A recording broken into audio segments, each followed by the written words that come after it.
O eternal and almighty God, from whom all power and wisdom come, we are assembled here before thee to frame such laws as may tend to the welfare and prosperity of our province.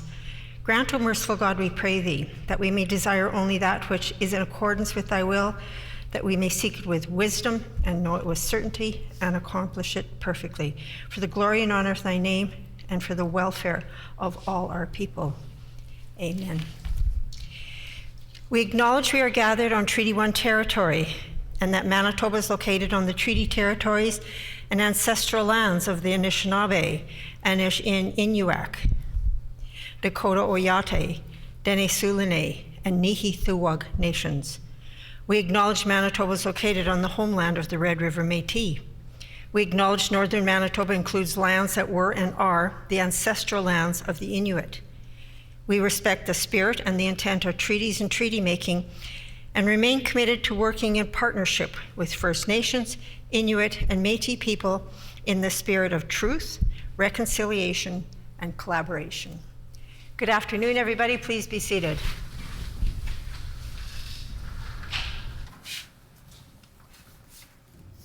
Routine proceedings, introduction of bills. The Honourable Member for Point Douglas. Thank you, Madam Speaker. I move, seconded by the member from Thompson, that Bill number 241, the Drivers and Vehicles Amendment Act, license plates for MMIWG 2S awareness, now be read a first time.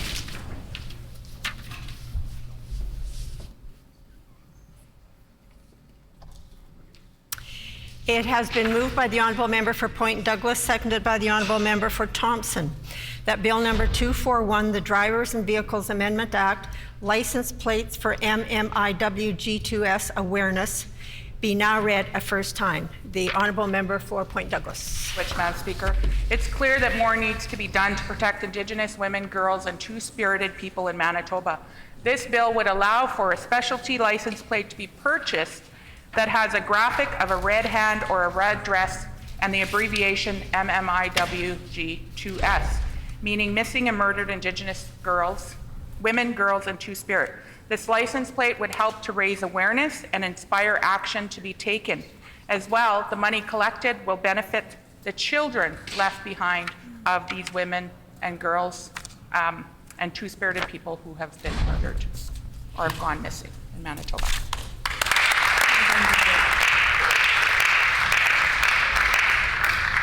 Is it the pleasure of the House to adopt the motion? Agreed?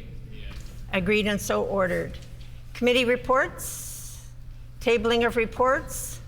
The Honourable Minister of Justice.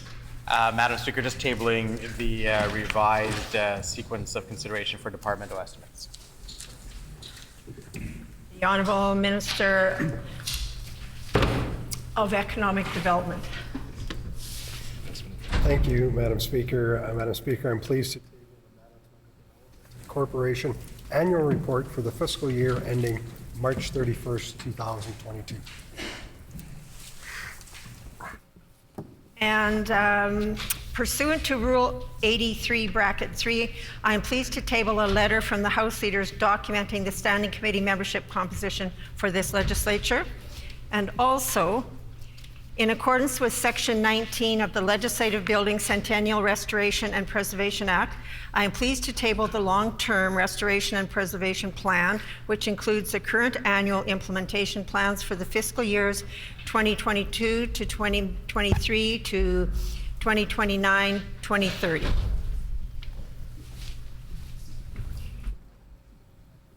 Ministerial statements. The Honourable Minister of Education. Thank you, Madam Speaker.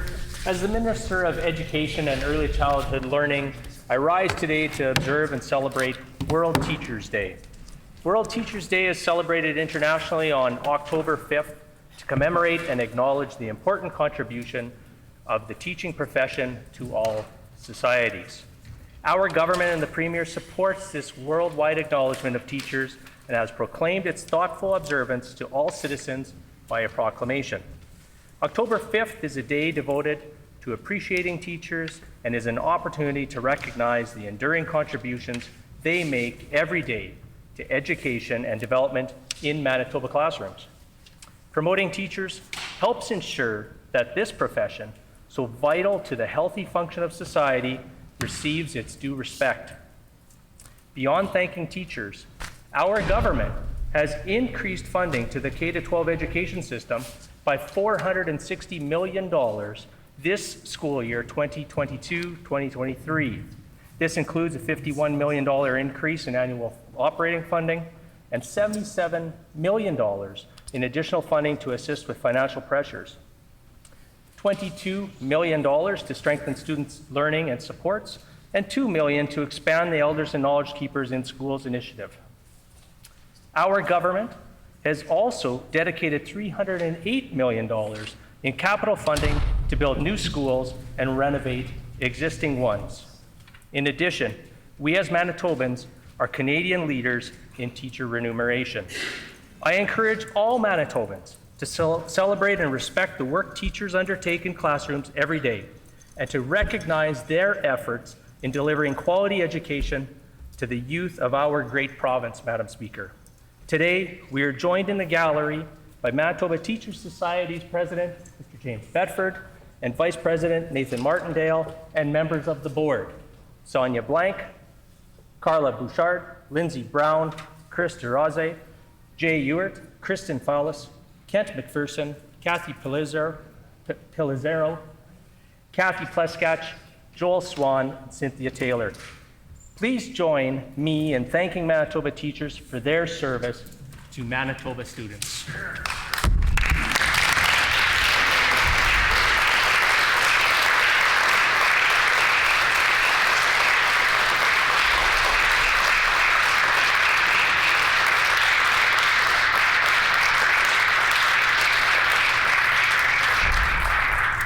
And I would indicate that the required 90 minutes notice prior to routine proceedings had been provided in accordance with our Rule 26, Bracket 2. The Honourable Member for Transcona. Thank you, Madam Speaker. October 5 is World Teacher Day, a day when we celebrate educators and the incredible work they do to help educate the next generation of Manitobans. Teachers are an invaluable part of our society. They work every day to ensure that our children are receiving the support they need to be their very best. We all know that the last few years have not been easy for schools, but whether they were on Zoom, hybrid, socially distanced, teachers have persevered and found creative ways to continue connecting, educating, and inspiring our Manitoba kids. In addition to celebrating the incredible people who become teachers, today is also a day to reflect on how we can best support them by ensuring they have the resources needed to provide the education every child deserves. Nurturing the next generation of Manitobans is no easy task, and the government needs to rise to the occasion. Ensure proper funding and support for students, teachers, and families. Teachers deserve, Madam Speaker, a real partner in the provincial government, one that provides access to the professional services and resources they need to help their students thrive. Manitoba teachers give their best every day to support their students, yet they don't receive the same level of support and commitment from this government. Since taking office, this PC government has continually cut and underfunded education and failed to adequately support public schools. In 2016, it's well noted that the provincial portion of funding was at 62.4%, is now down to 56.4%, Madam Speaker. This World Teacher Day, this government needs to commit to putting the needs of students and teachers at the top of their education agenda and stop the cuts now. Madam Speaker, on behalf of our NDP caucus, I would like to recognize all the teachers in Manitoba for their dedication and perseverance, and thank them for everything that they do. Right on.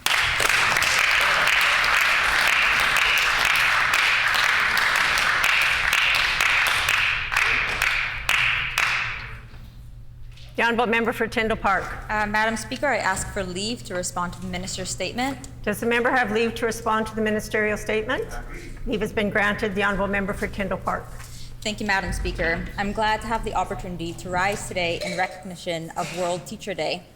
Let me begin by first sharing how grateful we are for everyone who is working in our education system. And I specifically want to thank MTS, Manitoba Teacher Society, for their efforts in helping all of us MLAs better understand the current concerns in schools across Manitoba.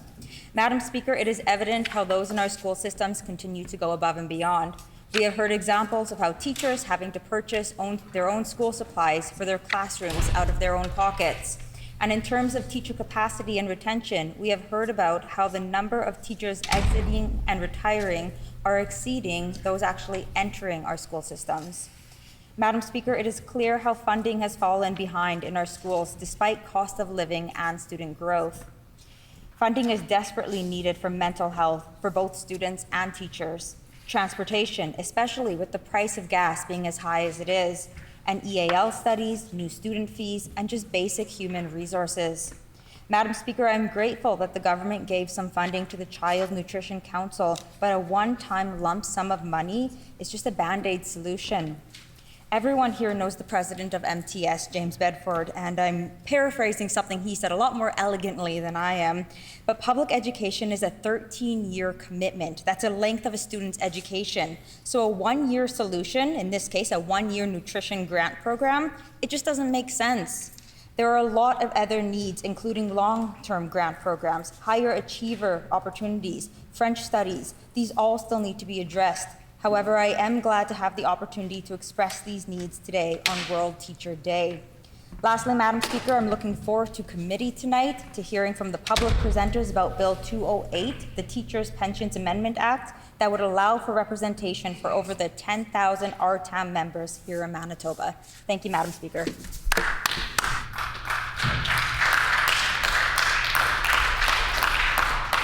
Member statements. The Honourable Member for Brandon East. Thank you very much, Madam Speaker. And while I stand here today and welcome everybody back into the House, I would also like to invite everyone to visit Brandon for the upcoming Manitoba AgEx. From October 26th to 29th, the largest all-breeds cattle show in Manitoba, attracting exhibitors and visitors from Manitoba, Saskatchewan, and Alberta, will be underway. AgEx has a tremendous experience in hosting major shows such as the National Trust Simmental Sale and the National Charlet Sale, both of which are major draws for cattle producers right across our country. Along with breed-specific shows, AgEx hosts a jackpot heifer show, a bull show, and a junior show culminating in the Supreme Breed Extravaganza, the champions of which go on to the Canadian Western Agribition held in Regina, Saskatchewan. Madam Speaker, a Manitoba AgEx includes programs such as Moo Mania. This event offers an educational on-hands opportunity for grades 4 and 5 students to experience livestock and learn about good husbandry practices. Manitoba AgEx is focused on the cattle industry, displaying the best of the breeds, as well as an opportunity for youth to both show and to attend educational events. New this year are exhibitors from the Manitoba Sheep Association. You will witness demonstrations by the world record holder for lamb shearing. Pauline Bollet of Fairford, Manitoba, sheared 510 lambs in 8 hours, beating out the previous record of 507, smashing her own personal best of 412. You will also be entertained with demonstrations from the Stock Dog Show, plus see the top breeds from the Manitoba sheep and lamb producers. Madam Speaker, I welcome you, all my colleagues, and all Manitobans to join myself at the Manitoba AgEx to learn about the life of a cow, learn the benefits of beef, and the business of beef. Come take a tour of the cattle barns and have a great opportunity to participate in a mock cattle show and auction. I look forward to seeing you all there. Thank you. I'll be there.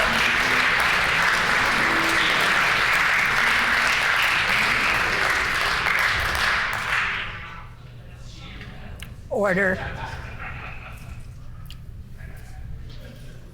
I hate to say, but I don't think mooing is allowed in here. The Honourable Member for the Pawcamisac.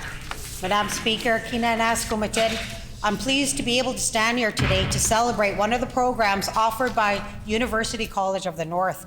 I was once the representative workforce coordinator at this institution. I was directly involved in planning some of the educational and career opportunities that would be offered to help families thrive in northern Manitoba.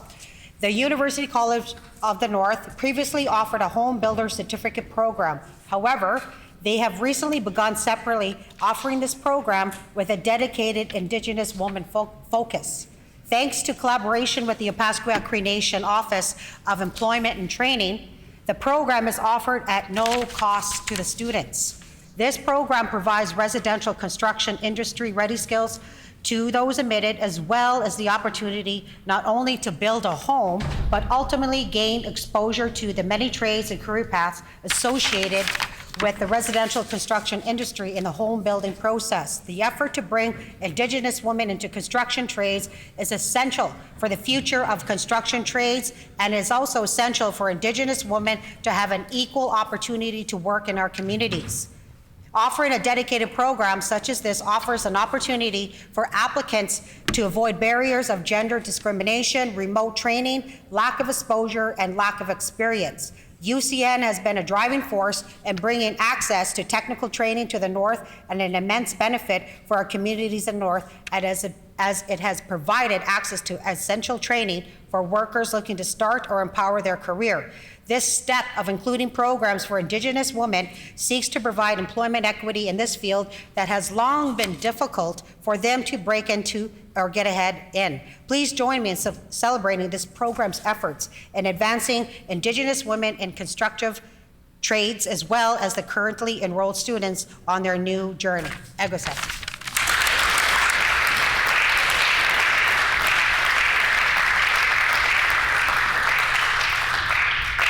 The Honourable Member for Notre Dame.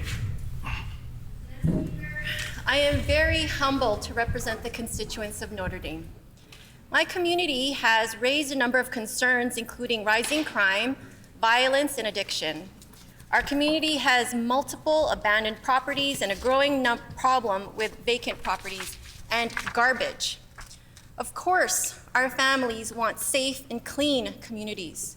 That's why I have organized and participated in 3 community consultations regarding safety so far for the Daniel McIntyre and Sargent Park communities. More consultations are coming up for small business owners for West Alexander and Weston Brooklands neighborhoods. As a community, we have decided that we would like to address these problems.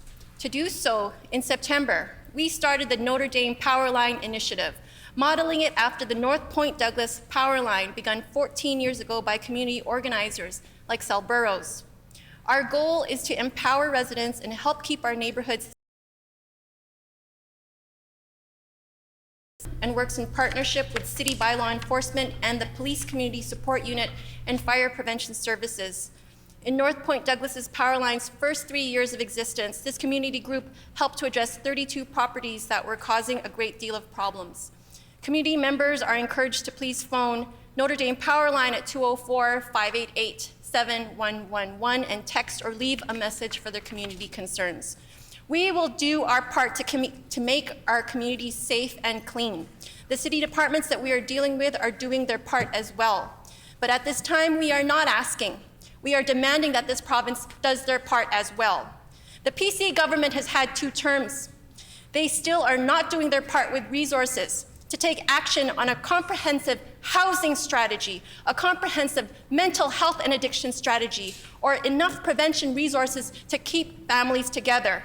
Our community is demanding cooperation from this government. The member's time has expired. Is there leave to allow the member to complete her statement? No. Leave has been denied. The Honourable Member from McPhillips. Thank you very much.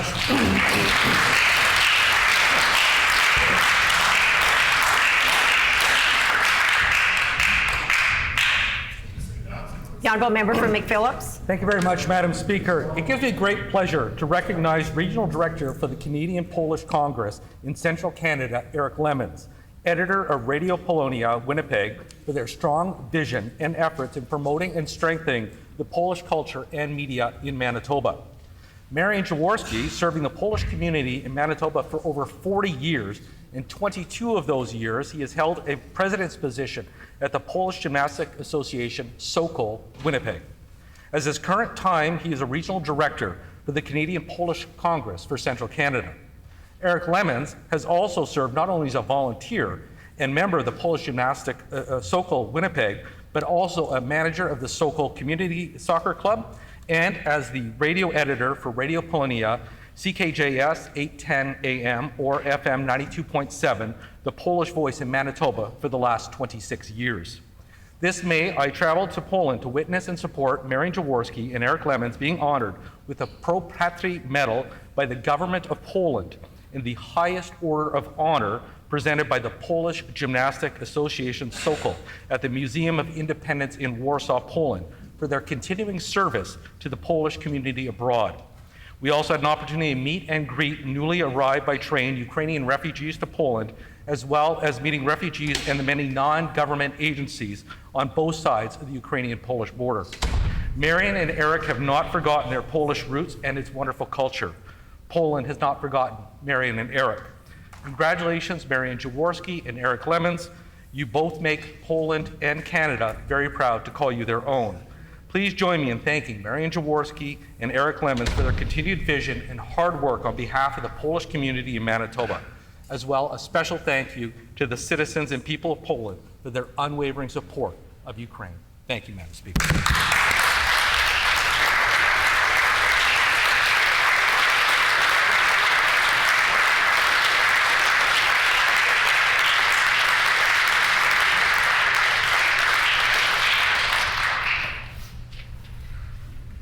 The Honourable Minister of Advanced Education. Madam Speaker, there are many untold stories of great community members in our province. Why we are truly called Friendly Manitoba? Well, I'm about to share one of them. Today I have the great pleasure of honoring Waverley constituent Ms. Marnie Campbell. Marnie truly has a heart of gold. We know many who have these attributes. She has volunteered nonstop in helping newcomers settle into Manitoba since the start of the Ukrainian war. Her family's immigration is a story of bravery, sacrifice, and belief in bettering the lives of future generations. In 1911, Fred, a prisoner of war, escaped from occupied Ukraine with his wife Anastasia. They fled with only the clothes on their backs to a country called Canada. There they built a life based on hard work, unwavering faith, love of their culture, and much respect for their new homeland. 3 generations later, their great-granddaughter, Marnie, was born. While they would never have the opportunity to meet, she carried within her gratitude for their sacrifices and vowed to honor their legacy of loving kindness. Fast forward to February 24, 2022, Russia invaded Ukraine, displacing millions of Ukrainians. Many of the displaced now call Manitoba and Canada home. Marnie has volunteered every day since the invasion, offering information on immigration, healthcare, and finding the newcomers employment, while coordinating donations of furniture, food, clothing, and lending a helping hand wherever it was needed. She has assisted several families settle in Manitoba, setting up apartments from scratch right down to the final details, such as a bassinet and baby items for a Ukrainian mom that are due to deliver any day. Her goal is to make everyone she encounters feel loved and welcome, recognizing that each immigration story is a part of a legacy that can inspire generations. Madam Speaker, I ask my colleagues to join me in honoring Ms. Marnie Campbell for her dedication to service and developing the lives of newcomers and new immigrants through her hard work and community service. Thank you, Marnie.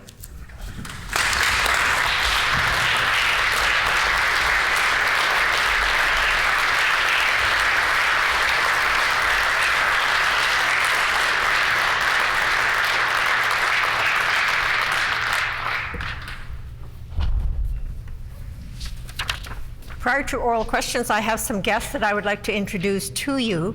I would like to draw the attention of all honorable members to the public gallery, where we have with us today Bob and Ruth Norton, who are the guests of the honorable member of the PA Kamisak.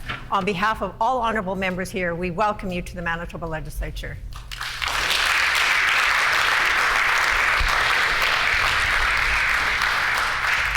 Oral questions, the honorable leader of the official opposition.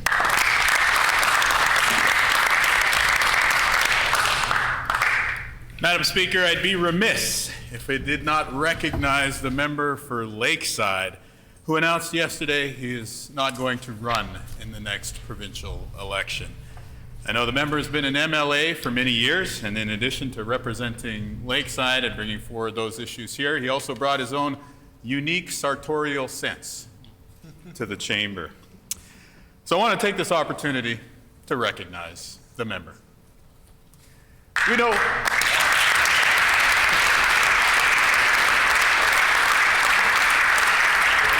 We know it's World Teacher Day, Madam Speaker, and yet each and every year that the PCs have been in power, they've cut the provincial share of education funding. Will the Premier finally stop the cuts to education?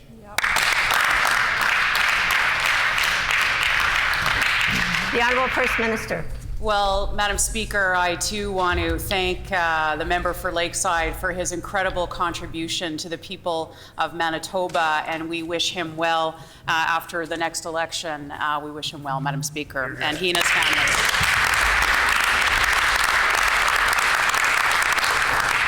Madam Speaker, I too want to say happy World Teacher Day. I want to thank those members from MTS who are here with us in the gallery.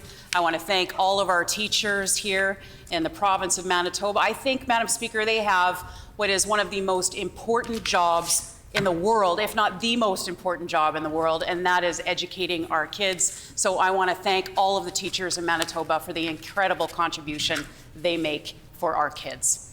And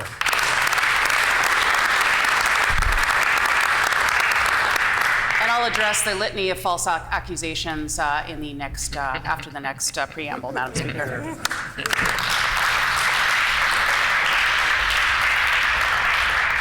The Honourable Leader of the Official Opposition on a supplementary question. Madam Speaker, we know this Premier's stance when it comes to public education. She seconded Bill 64. Yeah. And she supported Brian Pallister's cuts to education year after year after year. And she continues them to this day. She's continuing Mr. Pallister's agenda of cuts to our schools. Not only that, though, she's taking revenue meant to fund education and she's using those dollars to send checks to billionaires, Madam Speaker. Millions of dollars worth of checks being sent to billionaires.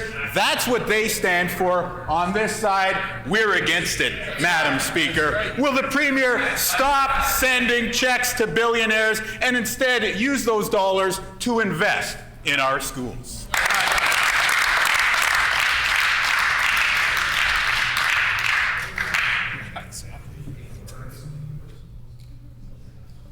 The Honourable First Minister.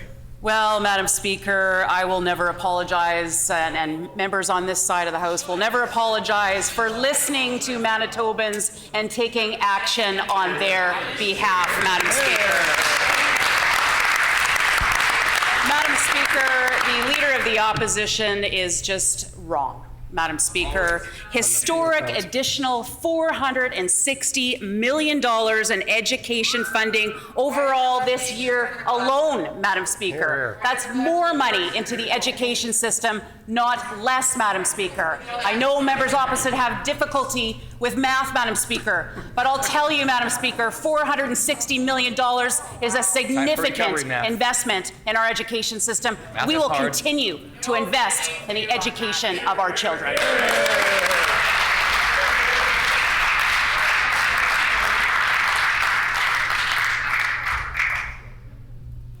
The Honourable Leader of the Official Opposition on a final supplementary. Madam Speaker, the Premier seconded Bill 64 and she's made class sizes bigger. She also has a backbencher that she stands with who said that feeding hungry kids with nutritional programs in schools was a, quote, bad idea. That's what they stand for on that side. Feeding hungry kids is a bad idea. They'd prefer to send checks to billionaires. On this side of the House, we think helping kids who need a little bit of food during the school day is a good idea so that they can learn along with all the other children in their classrooms. A universally accessible meal program is a good idea. When is the Premier going to stop cutting checks for billionaires and instead use those resources to help feed hungry kids in our schools?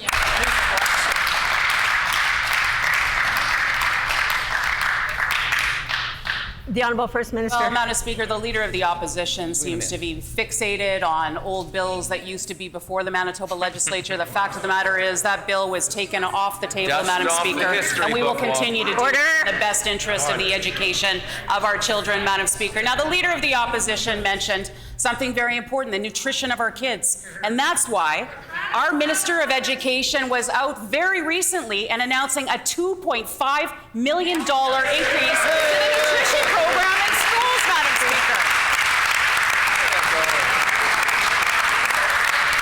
Madam Speaker, when it comes to the education and nutrition of our kids, we will take no lessons from the members' offices.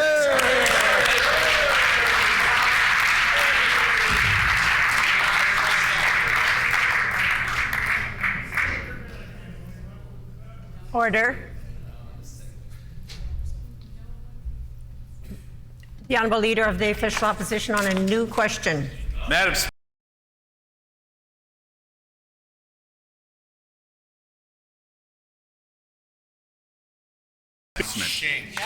We know that healthcare is also in a shameful crisis right now caused by the cuts of this PC government. In Westman, we see just how bad the situation is.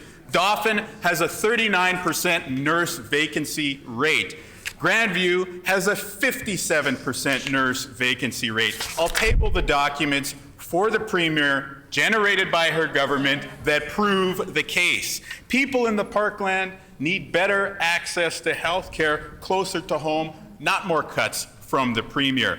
Why has the Premier failed the people of the Parkland, including those who live in Dauphin and Grandview?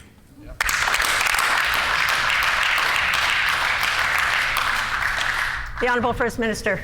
Well, Madam Speaker, I thank the Leader of the Opposition for the question because it gives me an opportunity to put some facts on the record. Madam Speaker, the fact of the matter is that our Diagnostic and Surgical Recovery Task Force has made significant progress over the last little while. 35 initiatives that are operational that have yielded good, positive results for all Manitobans, all across this great province of ours, Madam Speaker, no matter where they live. We've reduced the endoscopy wait list by 877. That's a 50% increase in the number of procedures completed, Madam Speaker. The Maples Master Services Agreement is completed and operational, and it adds 300 gynecological procedures per year. The first 5 women were seen just last week, Madam Speaker. Now, the Leader of the Opposition has said that he won't contract out for those services. That's 300 women who need those surgeries that would be denied by the Leader of the Opposition.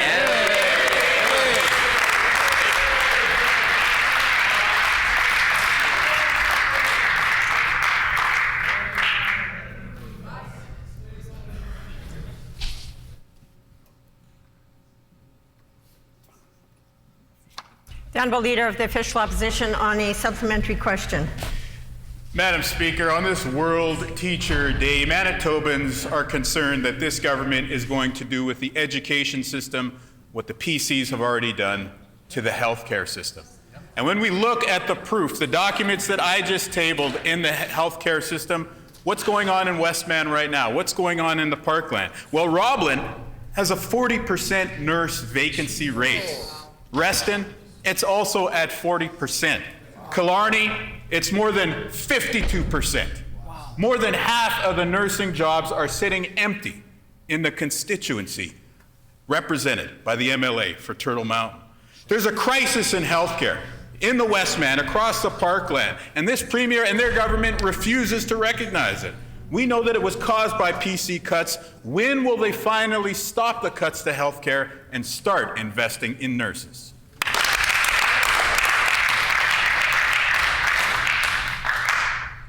The Honourable First Minister. Well, Madam Speaker, I again thank the Leader of the Opposition for the question because it gives me the opportunity to talk about healthcare in Westman, and Eastman, and Southman, in Northern Manitoba, and in the City of Winnipeg, Madam Speaker. In all of these areas, we have increased the number of surgical procedures to help reduce the backlogs in the province of Manitoba. That is helping everybody in all areas of Manitoba.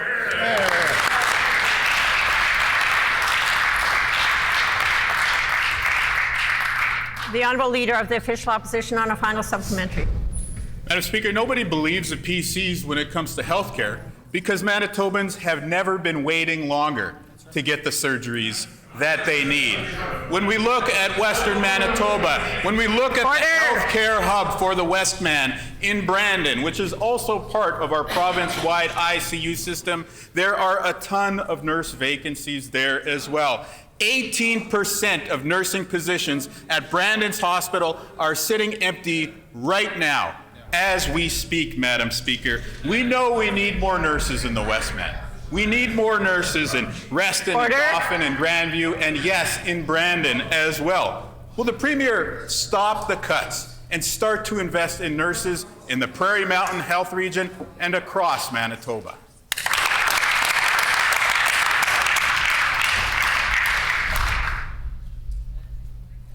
The Honourable First Madam Minister. Speaker, we are investing in nurses in the province of Manitoba, and we also, I want to take this opportunity to thank those nurses for the work that they do to help patients in our hospital system and right across this province, Madam Speaker, for the incredible work that they do for their patients. Madam Speaker, the Leader of the Opposition knows that we have announced and we are moving on 400 new seats, nursing seats in the province of Manitoba. That's 400 more. And the NDP, by the way, Madam Speaker, voted against that, Madam Speaker, in this chamber. They voted against it. Shame on them, Madam Speaker. The fact of the matter is that the members opposite have no plan, no vision for the future of the province when it comes to health care. Madam Speaker, we will take no lessons from the members opposite.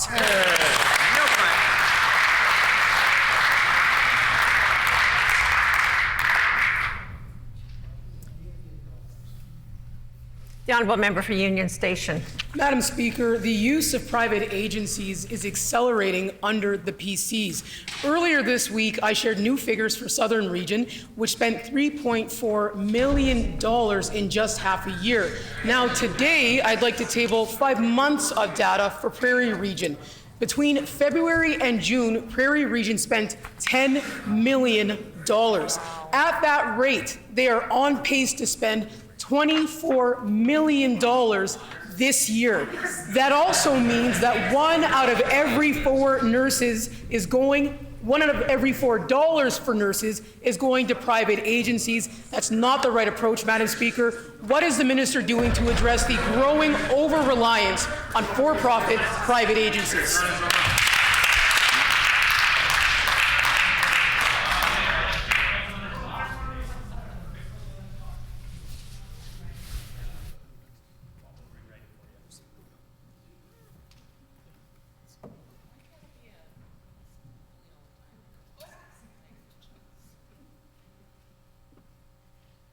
The Honourable Minister of Health.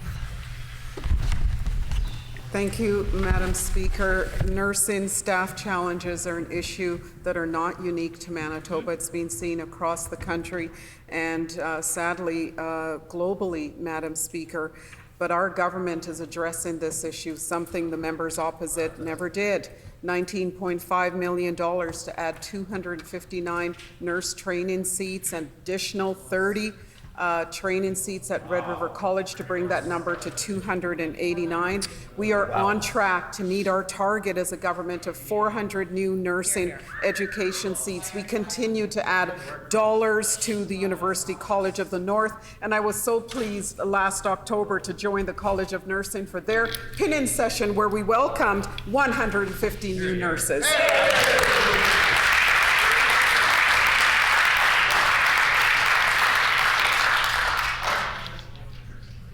The Honourable Member for Union Station on a supplementary question. Madam Speaker, $10 million in the Prairie Mountain region on private agencies in just 5 months. $1 out of every $4 for nurses is going to private agencies. The use of private agencies is accelerating in Prairie Mountain and across the province. Meanwhile, there's a 24% vacancy in Brandon for nurses in the public system. Hospitals cannot keep up, and the waits are higher than they have ever been. Now, I know they don't like to hear facts, Madam Speaker, but the minister has to explain this to Manitobans. Will she explain her government's approach and why it means more and more for-profit private agencies in Manitoba healthcare?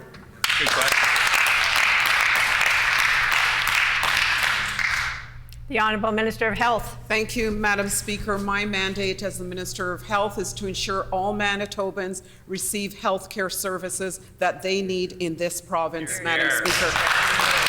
That is why, Madam Speaker, during the height of the pandemic, when the Red Cross nurses kindly offered to come and help us here in Manitoba, we said yes, and they said send them home, Madam Speaker.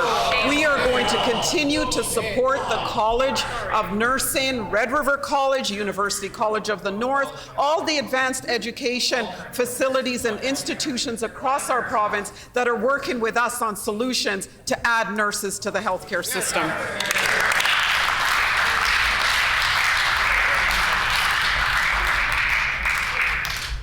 The Honourable Member for Union Station on a final supplementary. Madam Speaker, the Minister explains her mandate, but she won't explain to Manitobans why they're not fulfilling that mandate.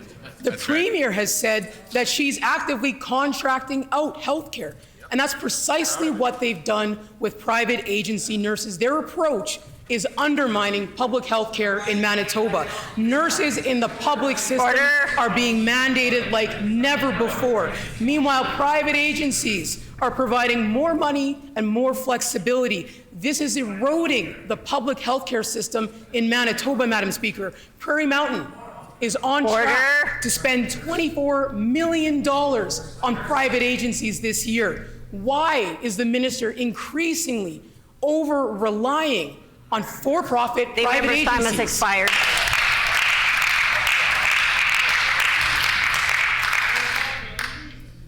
Order. The Honourable Minister of Health. Thank you, Madam Speaker. The President of the Manitoba Nurses Union recently stated publicly that members opposite were told of the nursing shortage that we would be experiencing now. They sat on their hands, Madam Speaker. Madam Speaker, when the member opposite talks about the individuals who are... Order. Order. Thank you, Madam Speaker. They don't want Manitobans to know about their record. That is what they will run on, and we will run on our record of making achievements in the healthcare system. Madam Speaker.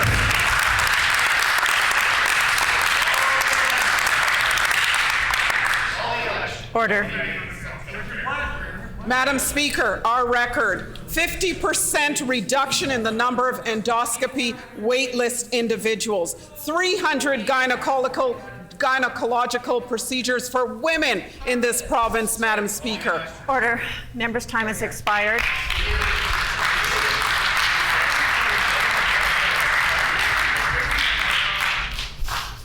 I think I'm going to have to remind members that banging on the desk has been requested that we not do it. I sent a memo to all members, and it comes from our translation people because it is quite traumatic on their eardrums when we are banging on a desk that is highly sensitive to sound.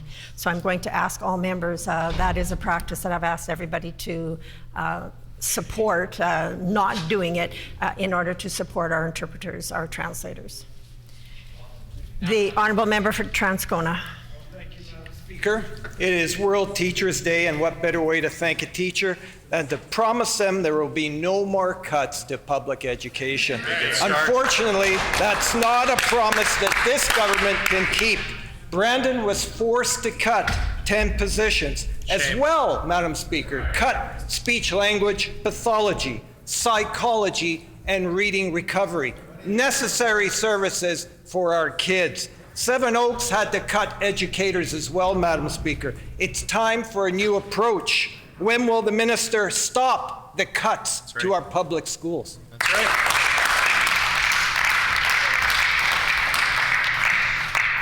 The Honourable Minister of Education and Early Childhood Learning. Thank you, Madam Speaker, and I'd like to thank my friend, the member from Transcona, for this opportunity to stand today on World Teacher Day and absolutely show the evidence to the gallery, and thanks to the Manitoba Teacher Society that the member just can't help being partisan, Madam Speaker. The fact is that today on World Teacher Day, we take the time to recognize, not only here in Manitoba, not only here in Canada, but across the world, on how much we as citizens value the day in, the day, each and every day, the hard work that our educators put to support the Manitoba students, not only here in Manitoba, but across the world. Madam Speaker. The member's time has expired.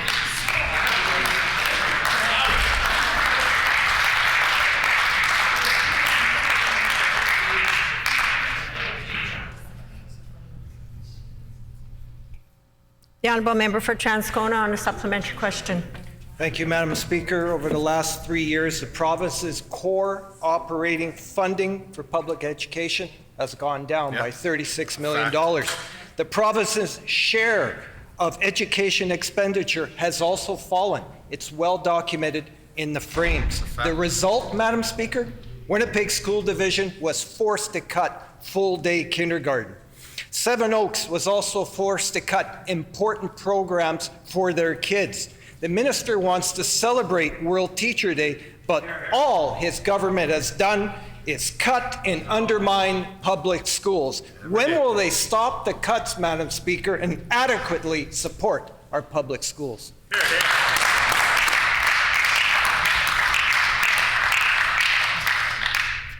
The Honourable Minister of Education and Early Childhood Learning.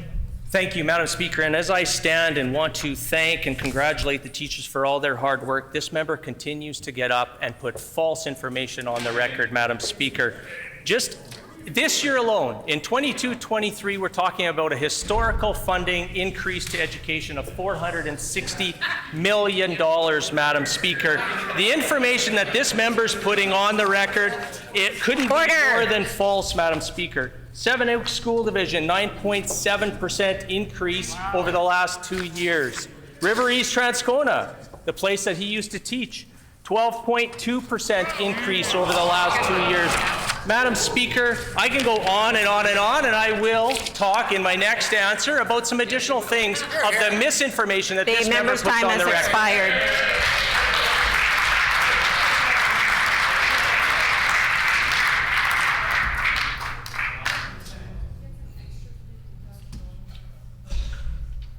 The honourable member for Transcona on a final supplementary.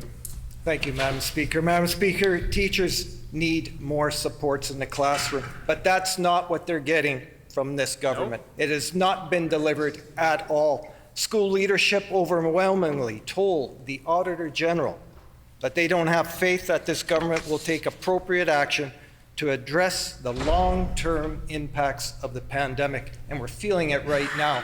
Turnover rates that are unprecedented, people leaving the system, and now we're having difficulties filling our positions. That's because this government cut $36 million from core operating funding. This minister knows that. Shame. We have to do something about that. That's right. Will they change course, Madam Speaker, and reverse their cuts to our public schools? Yeah.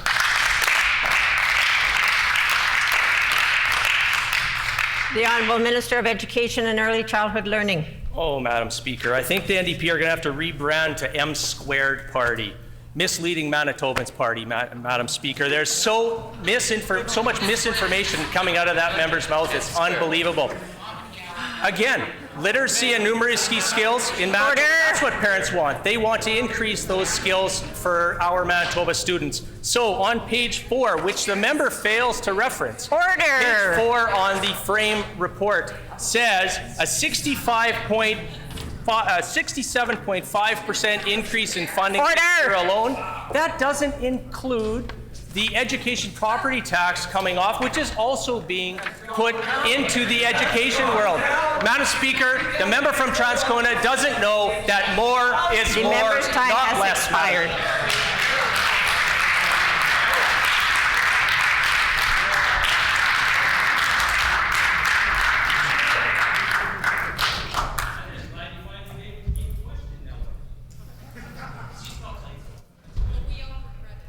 Order. I'm not sure teachers would be impressed with the kind of heckling and yelling that goes on here. I'm afraid I can't even hear some of the questions and answers that are being put forward. So I'm going to ask for everybody's cooperation, please. I need to be able to hear, and I think a respectful debate is probably something that is taught in schools, and I would like to see something like that happen here, that we can respectfully listen to a question, respectfully listen to an answer. People might not like all of it, but that's how democracy works and that's how debate works. People have their own opinions, but that does not give you the authority to try to shout somebody down like we're hearing and making fun and laughing of people. I think that's really showing a high disregard for democracy. So I'm going to ask everybody's cooperation, please. The Honourable Member for Point Douglas. Speaker, yesterday received notice that 5 years after the Virgo report, this government has still not gotten off the runway. Earlier this year, they provided the company $450,000, in the minister's own words, to identify the priority areas needed to address the mental health and addictions. Madam Speaker, why isn't the minister prioritizing action on the things that the community have called for such a long time, like consumption sites? Why won't she do that today and help save Manitobans' lives?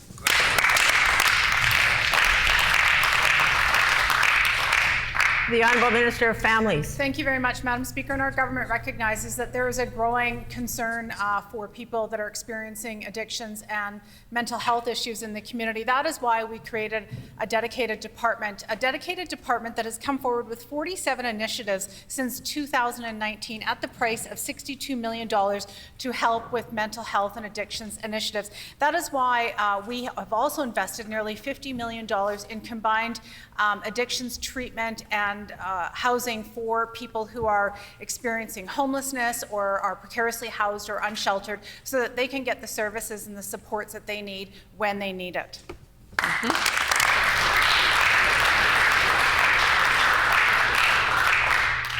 The Honourable Member for Point Douglas on a supplementary question. The supplementary estimates for the Department of Mental Health and Addiction shows that spending has gone down over the last year by $6 million. Meanwhile, the minister is spending $450,000 to identify the priority areas needed to address mental health and addictions. This top-heavy department has to spend nearly $500,000 to set priorities 5 years after the Virgo report was released. Why won't the minister get on it and address the needs of the community today? Lives are being lost and this government is sitting on their hands. We need a consumption site today.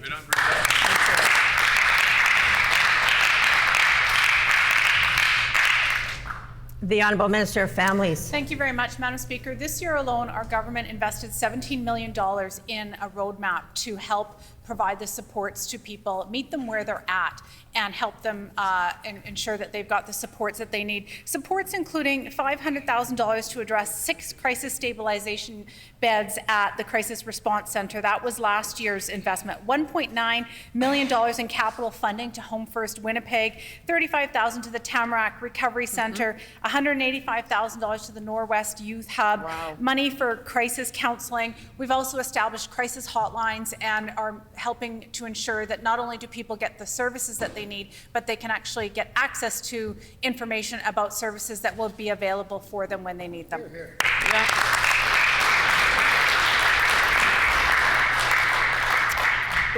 The Honourable Member for Point Douglas on a final supplementary. 5 years have passed since the Virgo report was delivered. The problems identified in that report have only gotten worse under this government. We need real action, action that turns back the tide. The minister is spending nearly $500,000 on a private company, in the minister's own words, to identify the priority areas. Action on mental health and addictions was needed 5 years ago. Why won't this minister deliver for Manitobans dealing with the challenges of mental health and addictions? Open a safe consumption site today. Families are losing loved ones while this government does nothing.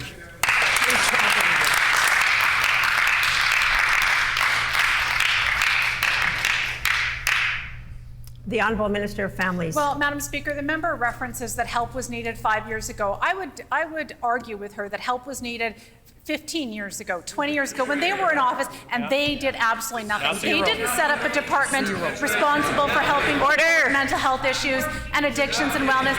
They did not set up a roadmap towards recovery. They did not have a comprehensive solution for people experiencing addictions. They did not have RAM clinics in the community. They turned a blind eye towards the growing crisis, and our government is committed to meeting people where they're at and getting them the services that the NDP never offered. That's for sure.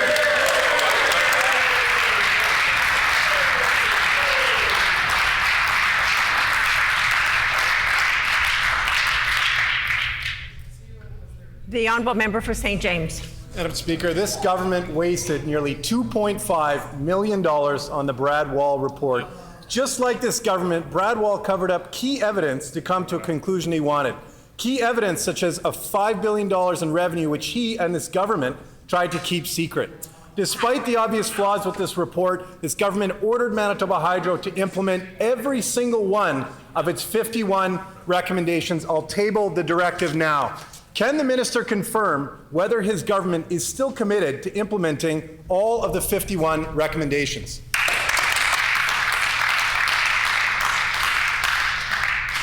The Honourable Minister of Finance. The member is just wrong, actually. The government's commitment is to respond to the 51 recommendations. It's no wonder that the member and his party don't like the expert report on kiosk and BIPOL. Absolutely. You can hear it now because they try to shout down the responses. You know that they don't like this expert report on BIPOL and kiosk because it's a damning report of NDP's failures again and again to disclose, to be honest, to be accountable to Manitobans. Projects that went $4 billion over budget. Wow. They knew, they did not disclose, they went around the channels that were there for the safety and the protection of the ratepayers, and we'll make sure that we respond to the report. You're here.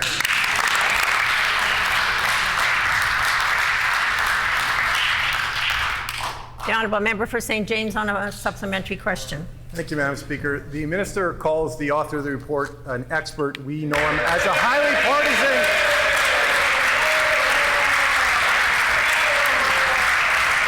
We know him as a highly partisan ex-Conservative Premier of Saskatchewan. This government directed Manitoba Hydro to implement all 51 recommendations laid out in the Wall report, yet Brad Wall's recommendations were based off a $5 billion cover-up. These recommendations included selling off non-core assets, contracting out, and P3s. This government obviously supports these recommendations as they've directed Hydro to implement all 51 of them. So I asked the minister, which non-core asset do they plan on selling off first?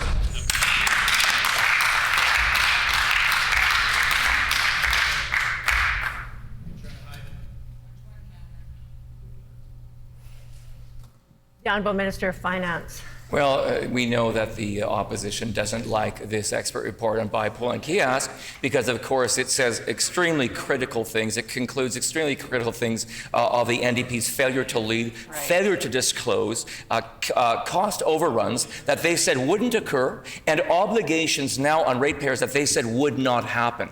We know that it was a litany of failures, but more than that, now the member is failing because he doesn't understand history. And that member should understand it was actually a PC government in the late 90s that repatriated Central Gas into the hydro utility, brought it inside, strengthened it, and provided those services to Manitoba. It was a PC government that brought Central Gas in. That's right.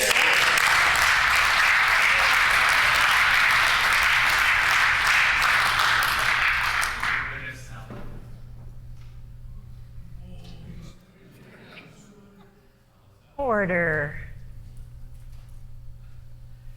The honourable member for St. James on a final supplementary. Thank you, Madam Speaker. Brad Wall was paid nearly $2.5 million to tell this government exactly what they wanted to hear. He ignored $5 billion in revenue to arrive at 51 deeply flawed recommendations which this government has publicly committed to implementing. Recommendations that included selling off non-core assets such as Central Gas. Manitobans want all aspects of Manitoba Hydro to remain public, and they deserve to know what this government's intentions are. Will the minister share with this House which non-core assets they plan on selling off first?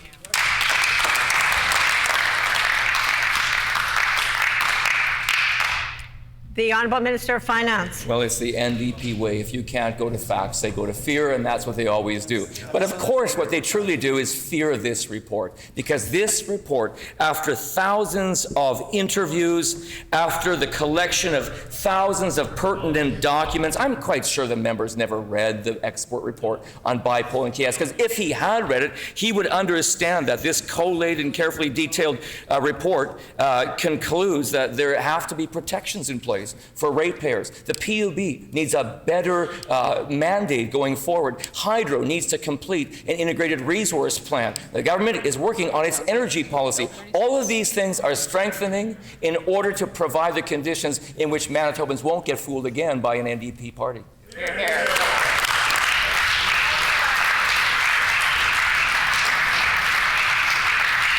The Honourable Member for St. Boniface. The Honourable Member for St. Boniface. Thank you, Madam Speaker. We had the pleasure today of meeting with advocates for the Manitoba Teachers Society today to hear their concerns. It needs to be recognized that of all the public systems that showed the most resilience, K-12 public education was outstanding in providing and advocating for care and support of our children in the middle of a very tough pandemic. We are all delighted to see refugees arriving and settling in our schools. My son has 6 new Ukrainian classmates, but we're concerned about the lack of funding to help them settle in, especially with language. Some school divisions have hundreds of new students, which is like adding an entirely new school with no new funding. We knew this was coming, and I was wondering if the Premier can assure us that funding will be in place to make sure that refugee kids get the extra support they and teachers need in Manitoba schools, because it is not there now. The Honourable Minister of Education. Thank you, Madam Speaker, and I'd like to thank the leader of the Liberal Party for the question.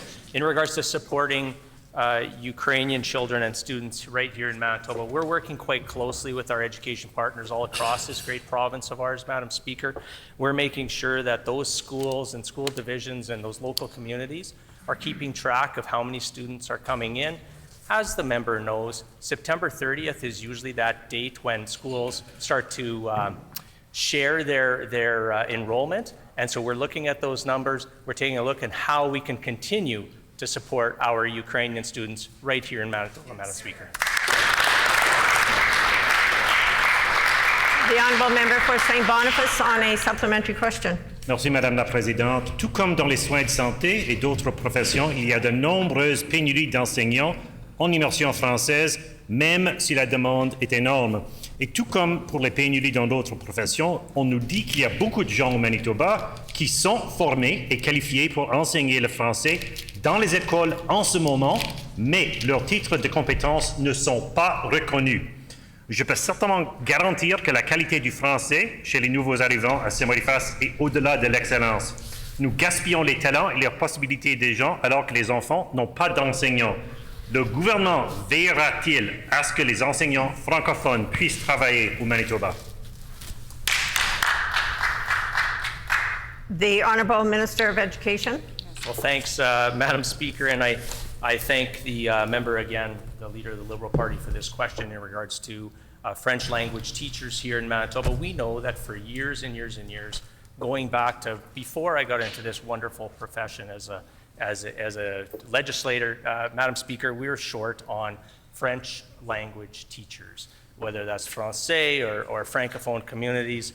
Madam Speaker, that's why our government are not waiting for some kind of magical anything, Madam Speaker. We actually increased the education seats at Université de Saint-Boniface for French language teachers. We're also looking at when new teachers are coming into the province on how we can take a look at their credentials to make sure that our schools and our Francophone communities are being taught by French-speaking teachers, Madam Speaker. The Honourable Member for Tyndall Park. Thank you, Madam Speaker.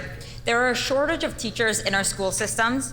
There aren't enough substitutes to cover classes. Teachers are being forced to postpone their own professional development. And currently here in Manitoba, teachers are exiting and retiring faster than teachers are entering the school system. Madam Speaker, all of this is affecting the attention and the opportunities that students should be receiving. What is this government doing to encourage post-secondary education enrollment and to review accreditation for those who could be teaching? The Honourable Minister of Education. Thanks, Madam Speaker, and I appreciate the question coming from my friend and colleague from the Liberal Party on workforce for education. Again, Madam Speaker, this is not something that is germane just to Manitoba. This is happening all across this great country of ours, and we know that we're working with our education partners not only to look at credentials, but also some recruitment and retention. As she mentions, that the retention piece, we need to retain our great teachers here. As I was saying earlier, that prior to getting into this role, we were having substitute teachers come from the general public, and so we've streamlined the temporary teaching permit as well to help with the situation, but that's why we're working with our The member's time has expired.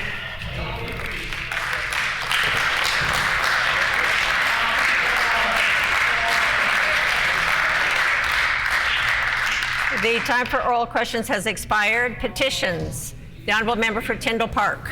Thank you, Madam Speaker. I wish to present the following petition to the Legislative Assembly. The background to this petition is as follows. A hearing aid is a battery-powered electronic device designed to improve an individual's ability to perceive sound. Worn in or behind a person's ear, they make some sounds louder, helping people hear better when it's quiet and when it's noisy. People who suffer hearing loss, whether due to aging, illness, employment, or accident, not only lose the ability to communicate effectively with friends, family, or colleagues, they also can experience unemployment, social isolation, and struggles with mental health. Hearing loss can also impact the safety of an individual with hearing loss, as it affects the ability to hear cars coming, safety alarms, call 911, etc. A global commission on the state of the research for dementia care and prevention released an update consensus report in July 2020, identifying 12 key risk factors for dementia and cognitive decline. The strongest risk factor that was indicated was hearing loss. It was calculated that up to 8% of the total number of dementia cases could potentially be avoided with management of hearing loss. Hearing aids are therefore essential to the mental health and well-being of Manitobans, especially to those at significant risk of dementia and Alzheimer's, a disorder of the brain affecting cognition in the ever-growing senior population. Audiologists are healthcare professionals who help patients decide which kind of hearing aid will work best for them based on the type of hearing loss, patient's age, and ability to manage small devices, lifestyle, and ability to afford. The cost of hearing aids can be prohibitive to many Manitobans depending on their income and circumstances. Hearing aids cost on average $995 to $4,000 per year, and many professionals say the hearing aids only work at their best for 5 years.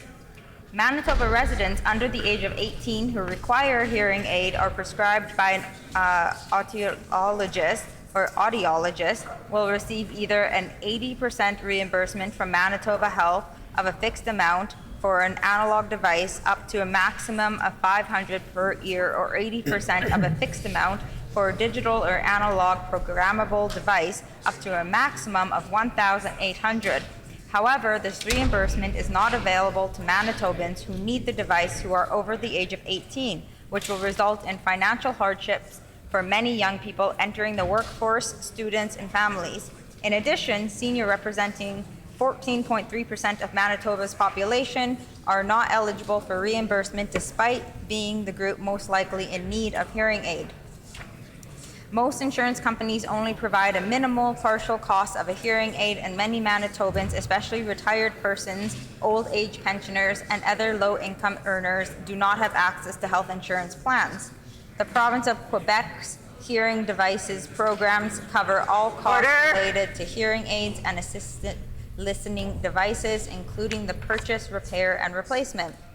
Alberta offers subsidies to all seniors 65 and over and lower income adults 18 to 64 once every 5 years.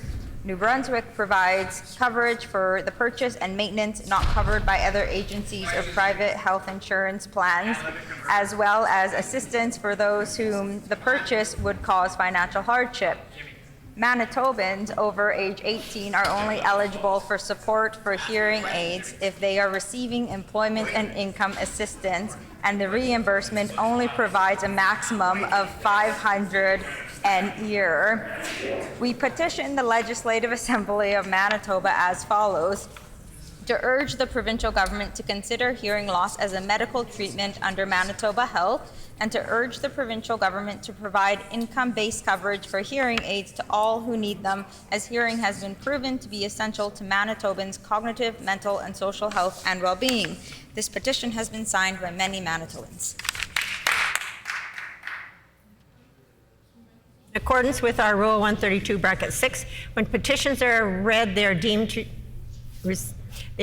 to be received by the House. The Honourable Member for Elmwood. Thank you, Madam Speaker. I wish to present the following petition to the Legislative Assembly. The background of this petition is as follows. Number one, over 25,000 vehicles per day cross the Louise Bridge, which has served as a vital link for vehicular traffic between northeast Winnipeg and the downtown for the last 111 years. Number two, the current structure will undoubtedly be declared unsafe in a few years, as it has deteriorated extensively, becoming functionally obsolete, subject to more frequent, unplanned repairs, and cannot be widened to accommodate future traffic capacity. Number three, as far back as 2008, the City of Winnipeg had studied where the new replacement bridge should be situated. Number four, after including the bridge replacement in the city's 5-year capital budget forecast, in 2009, the new bridge became a short-term construction priority for the city in the city's transportation master plan of 2011. Number five, city capital and budget plans identified replacement of the Louise Bridge on a site just east of the bridge and expropriated homes there on the south side of Narren Avenue in anticipation of a 2015 start. Number six, in 2014, the new city administration did not make use of available federal infrastructure funds. Number seven, the new Louise Bridge Committee began its campaign to demand a new bridge, and its surveys confirmed residents wanted a new bridge beside the current bridge, with the old bridge kept open for local traffic. Number eight, the NDP provincial government signaled its firm commitment to partner with the city on replacing the Louise Bridge in his 2015 throne speech. Unfortunately, provincial infrastructure initiatives such as the new Louise Bridge came to a halt with the election of the Progressive Conservative government in 2016. Number nine, more recently, the city tethered the Louise Bridge replacement issue to its new transportation master plan and Eastern Corridor project. Its recommendations have now identified the location of the new Louise Bridge to be placed just to the west of the current bridge, not to the east, as originally proposed. The city expropriation process has begun. Number 10, the Premier has a duty to direct the provincial government to provide financial assistance to the city so it can complete this long overdue vital link to Northeast Winnipeg and Transcona.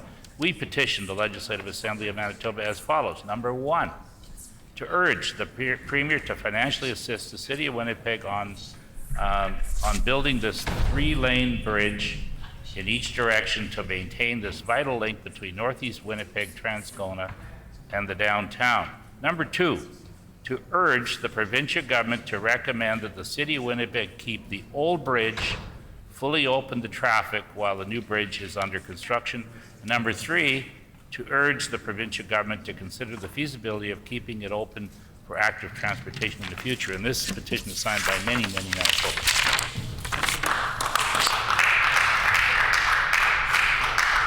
The Honourable Member for St. Vital. Thank you, Madam Speaker. I wish to present the following petition to the Legislative Assembly. The background of this petition is as follows. 1. The Bibliothèque Régionale Jolie Regional Library, JRL, has been served notice by the Red River Valley School Division, RRVSD, to vacate the premises currently situated in the auditorium of École Heritage School, EHS, by March 31st, 2023. 2. The auditorium was originally built in the 1960s by renowned Manitoba architect Etienne Gabory, and it has been home to JRL for 48 years. 3. A photo of the auditorium captioned "The Regional Library" is published in a 2008 documentary titled Heritage Buildings in RM de Salaberry and St. Pierre-Joly. It is marked as an important modern building that could attain the status of a heritage site. 4. JRL and RRVSD have flourished from a mutually beneficial memorandum of understanding for 54 years. 5. Their shared collection boasts over 50,000 books and has the 4th largest collection of French language literature in rural Manitoba. 6. Students that are bused in from neighboring municipalities that do not have public libraries such as Niverville, Grunthal, and Kleefeld are provided with free access to public library in its 4th largest collection of French books in rural Manitoba during the school year. We petition the Legislative Assembly of Manitoba as follows. 1. To request the Minister of Labour, Consumer Protection and Government Services to consider granting the auditorium to the JRL by March 1st, 2023. 2. To request the Minister of Education to recognize the value that JRL provides to the student population of EHS as well as the communities of the village of St. Pierre-Joly and the RM of de Salaberry. 3. To request the Minister of Education and the Minister of Francophone Affairs to recognize that an MOU between the RRVSD and JRL is mutually, financially, and culturally beneficial. 4. To request the Minister of Sport, Culture, and Heritage to recognize the heritage potential of this important building and its status in the community. 5. To request the Minister of Sport, Culture, and Heritage to prevent any renovations to the auditorium that would destroy and devalue the architectural integrity of the building. And this petition has been signed by many Manitobans. The Honourable Member for the Pawcami Centre. Thank you, Madam Speaker. I wish to present the following petition to the Legislative Assembly. The background to this petition is as follows. Number 1, Provincial Road 224 serves Peguis First Nation, Fisher River Cree Nation, and surrounding communities. The road is in need of substantial repairs. Number 2, the road has been in poor conditions for years and has numerous potholes, uneven driving surfaces, and extremely narrow shoulders. Number 3, due to recent population growth in the area, there has been increased vehicle and pedestrian use of Provincial Road 224.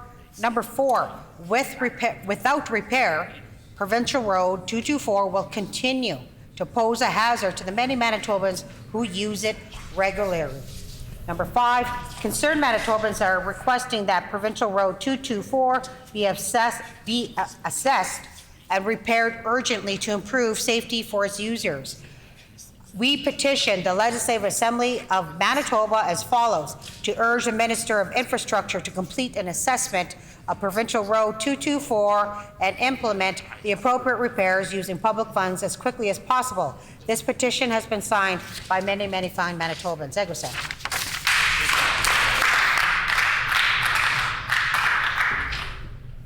The Honourable Member for Notre Dame. Madam Speaker, I wish to present the following petition to the Legislative Assembly. To the Legislative Assembly of Manitoba, the background of this petition is as follows.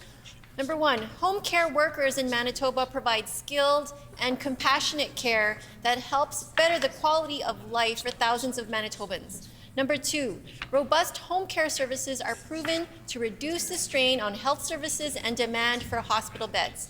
Number 3, home care reduces the demand for long-term care beds as it allows people to continue living in their own space. Number 4, studies show that a third of the 200,000 Canadians living in long-term care homes could stay home with proper home care support. Number 5, investing in home care saves money as daily services cost half the price of a long-term care bed and 1/7 the daily cost of a hospital bed.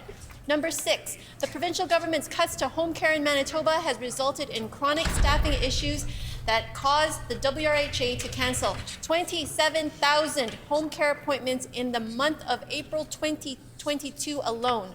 Number 7, many clients in Manitoba only receive home care service once a day, whereas countries such as Denmark offer up to 6 visits a day. Number 8, home care workers in Manitoba are paid poor wages, are offered little benefits, lack sick time, and are overworked, resulting in difficulty retaining and attracting workers. Number 9, home care workers have been without a contract since 2017 due to this provincial government's interference in labor negotiations.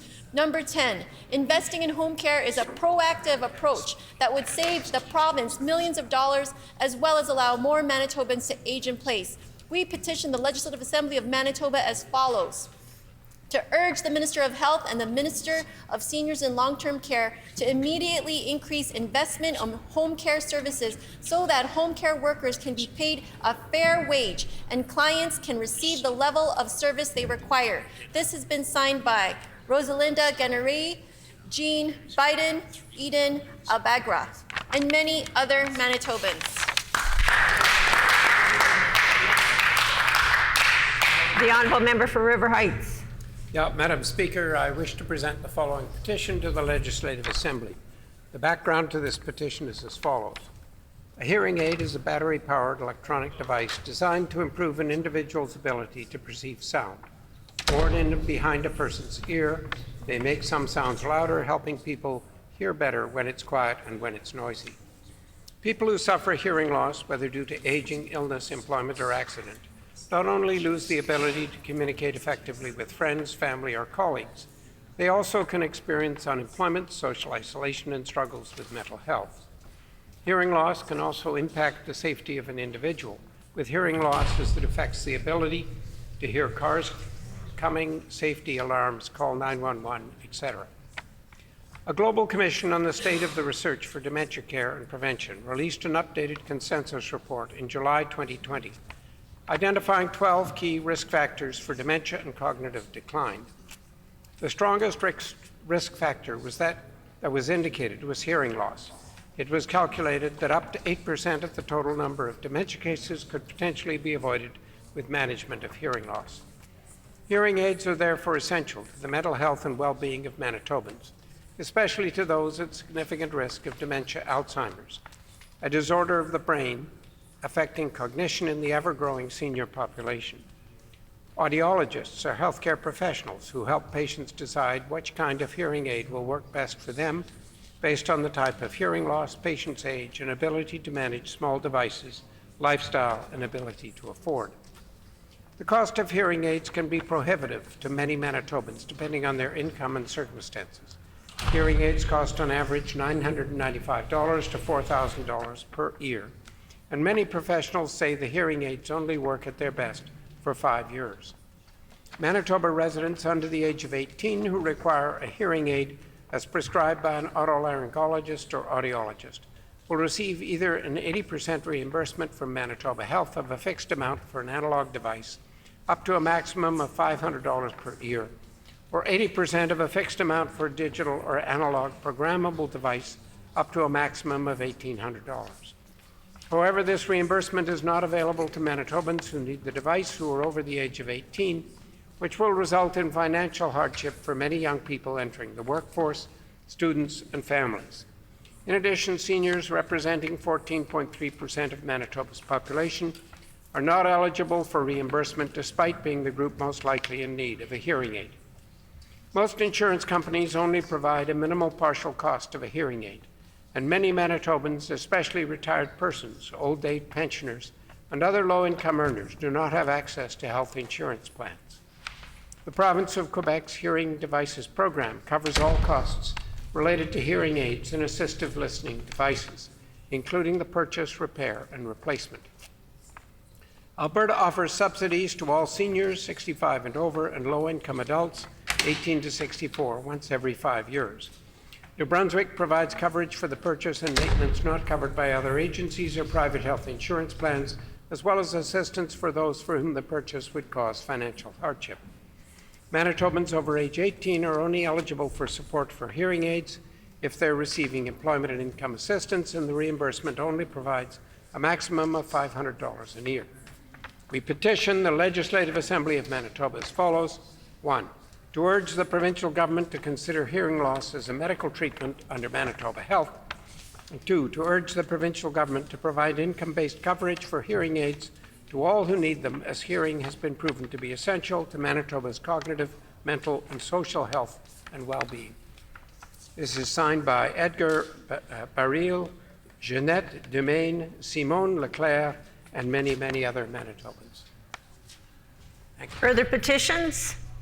If no grievances, orders of the day, government business. The Honourable Government House Leader.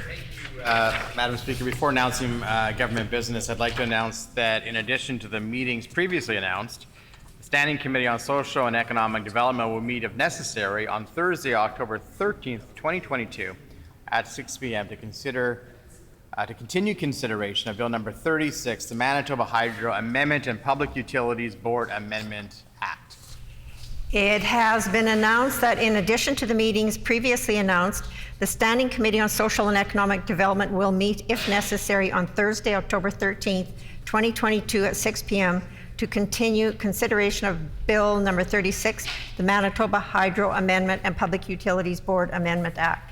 The Honourable Government House Leader. Thank you, Madam Speaker. Could you please resolve the House into Committee of Supply? It has been announced that the House will consider estimates this afternoon. The House will now resolve into Committee of Supply. Mr. Deputy Speaker, please take the chair.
That's high school.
Okay. We're going to get started then. Will the Committee of Supply please come to order? This section of the Committee of Supply will now resume consideration of the estimates of Executive Council.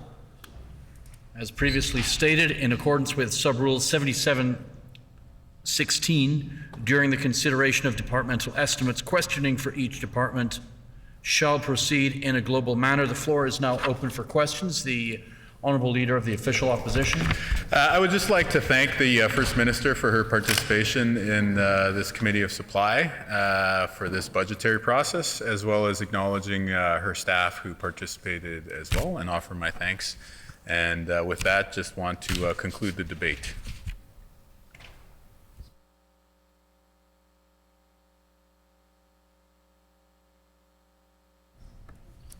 The Honourable First Minister. Likewise, want to thank the Leader of the Opposition for his questioning during this time in estimates, important process, obviously, in the legislative process. So appreciate that, and his staff as well. Seeing no further questions, we will now turn to the resolution for this department, and we will now consider item 2.1A, the Minister's salary, contained in Resolution 2.1. The Honourable Leader of the Official Opposition. Yes, I'd like to move an amendment. Motion, sorry. I move, seconded by the member for Thompson, that line item 2.1, 1 bracket A, be amended so that the Premier and President of the Executive Council salary be reduced to $21,000.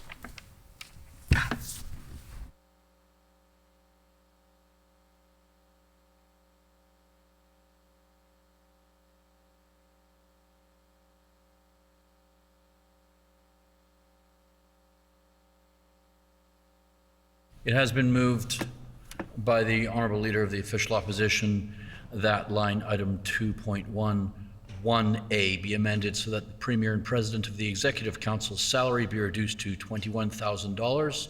The motion is in order. The floor is now open for questions. The Honourable Leader of the Official Opposition. I'll call this one a golden ole or a blast from the past, but this would just roll back the 20% increase to ministerial salaries that Mr. Pallister instituted in his first year. So just bringing it back to a previous level there.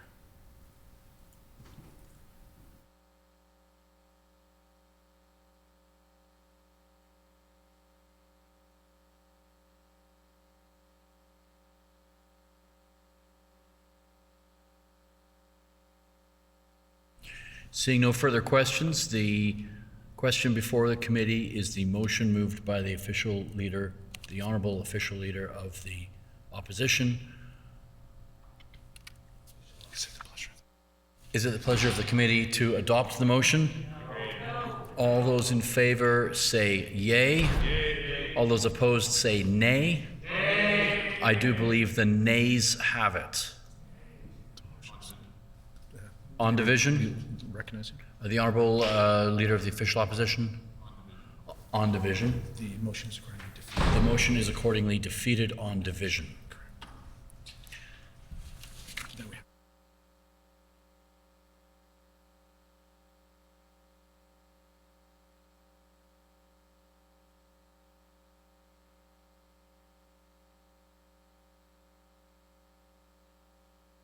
We now move to Resolution 2.1. Resolve that there be granted to His Majesty a sum not exceeding $4,511,000 for Executive Council General Administration for the fiscal year ending March 31st, 2023. Shall the resolution pass? The resolution is accordingly passed. This completes the estimates of Executive Council. The next set of estimates to be considered by this section of the Committee of Supply is for the Department of Indigenous Reconciliation and Northern Relations. Should we briefly recess to allow the Minister and critics the opportunity to prepare for the commencement of the next department? Committee is in recess. Need your signature on some.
Okay, just before we begin, I want to make sure the minister can hear me. Minister, could you give me a nod or a thumbs up or say something? Say something?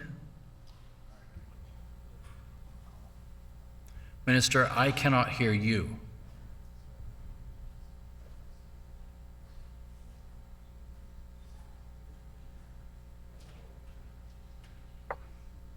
How about now? Can you hear me now? I certainly can hear you now. Okay, great. Yeah, and I can hear you fine. So, and Minister, are you ready to start? I'm ready to start, yes. Okay. Will the Committee of Supply please come to order? This section of the Committee of Supply will now resume consideration of the estimates for the Department of Indigenous Reconciliation and Northern Relations. At this time, we invite Ministerial and Opposition staff to enter the chamber, and I would ask the Minister and Critic to please introduce the staff in attendance. Okay. Minister, you are welcome to introduce your staff, but not obligated to if you so choose. No, I will introduce my staff. I'm joined here today by my Deputy Minister, Jerry Ackerstream, and Frankie Snyder, our Assistant Deputy Minister of Policy and Strategic Initiatives, and Joanne Castro, Velez, Director of Financial Services. We thank the Minister. The floor is now open for questions. The Honourable Member for Kiiwetinoong. Thank you, Mr. Chair. Just to kind of pick up on where we kind of ended off the last time we were in estimates. Again, we were doing this with most of us choosing to participate in person. In regards to the Healthy Foods Initiative, for the third year in a row, the Northern Healthy Foods Initiative was underspent. 1.297 million was allocated for this program, yet only 1.079 was spent. That's 200,000 left unspent. Can the Minister explain why?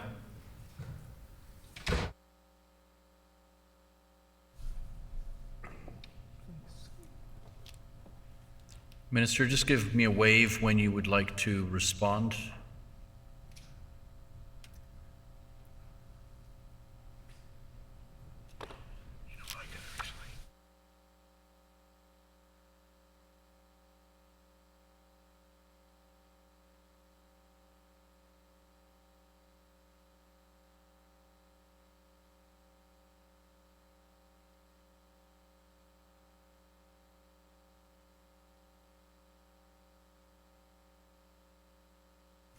The Honourable Minister. Thank you, Mr. Chair. The under expenditures were primarily due to under expenditures related to COVID and communities not being able to come forward with the projects that they had originally planned. The Honourable Member for Kiiwetinoong. Can the Minister then clarify exactly the 200,000 that was left unspent? Is that going to remain unspent, or is that going to be allocated somewhere else within the program?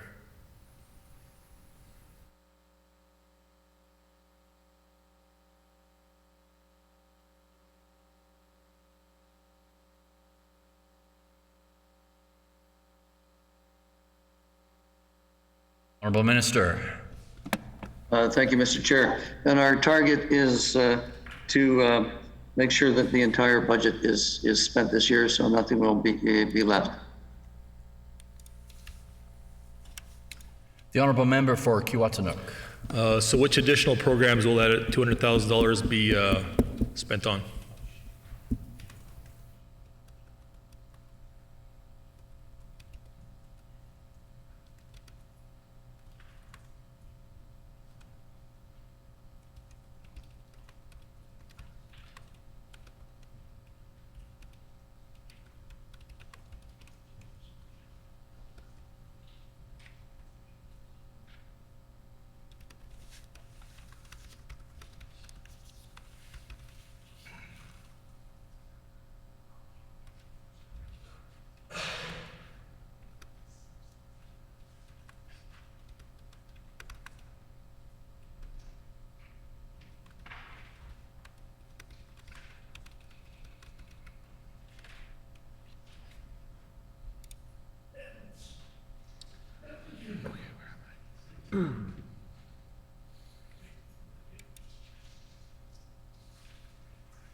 The Honourable Minister.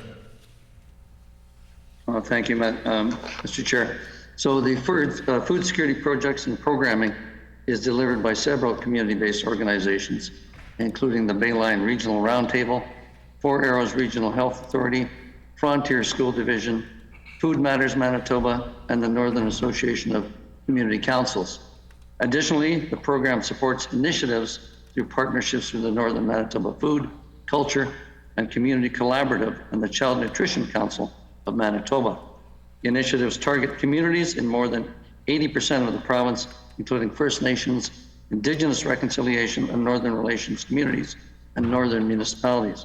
For example, over the life of the program, in 2018-19, approximately 2,488,000 pounds of healthy food has been accessed since 2010-2011, when the record-keeping program began. Projects have accessed over 8.8 million in funds for external sources to support and complement activities in kind. So support from the stakeholders has been valued at approximately $3.5 million. So the additional expenditures will come from a combination of regular core programming, from discretionary spending through community proposals, and community-based education programs. The Honourable Member for Kiwatinook. Well, thank you to the Minister for that explanatory note and the mandate as to the funding and expending criteria for the program, but it doesn't answer the question about the $200,000 that is left unspent and where that $200,000 specifically is going to be spent on, which projects and by what date.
The Honourable Minister.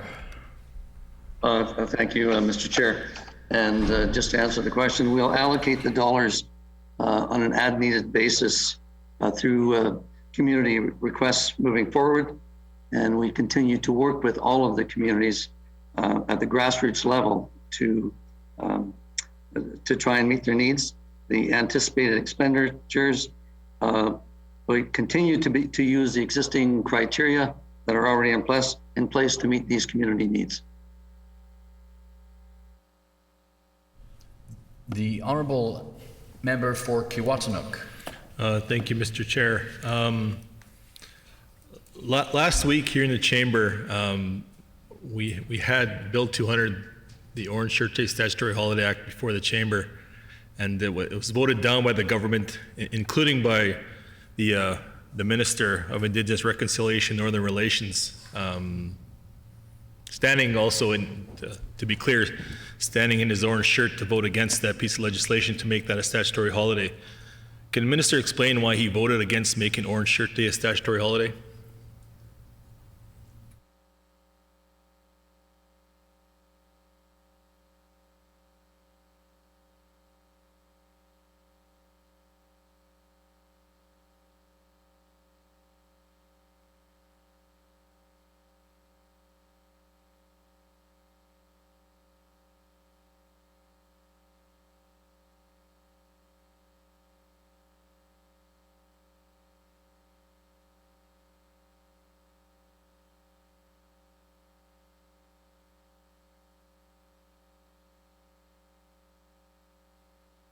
The Honourable Minister. Well, thank you, Mr. Chair. And as the Minister responsible for Indigenous reconciliation and Northern relations, I have a role and responsibility to ensure that if I'm voting for legislation, that it has the ability to actually deliver on what is being asked for from our First Nations leaders, from our survivors, from their families. And we have been engaging with survivors. Over the course of the summer, our department engaged with over 600 survivors in the province to see how they would want this day commemorated or recognized.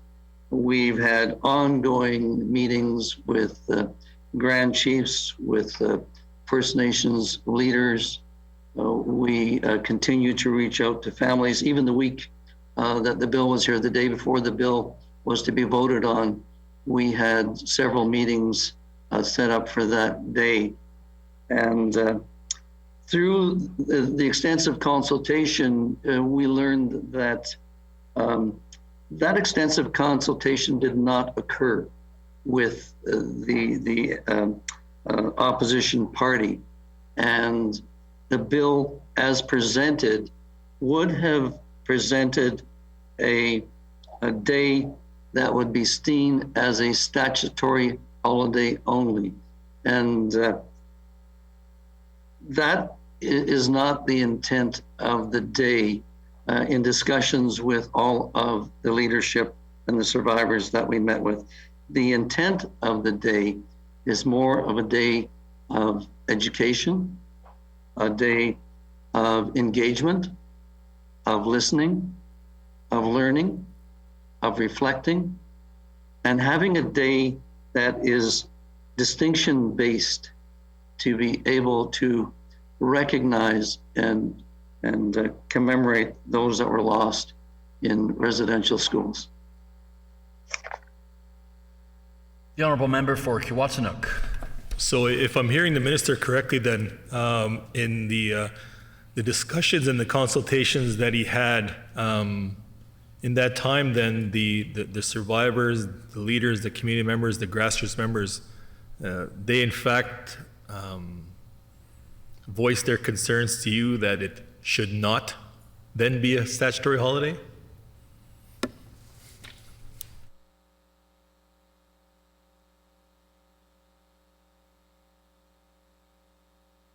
Minister, if you're talking, I need you to wave first so I can recognize you. Also, I cannot hear you.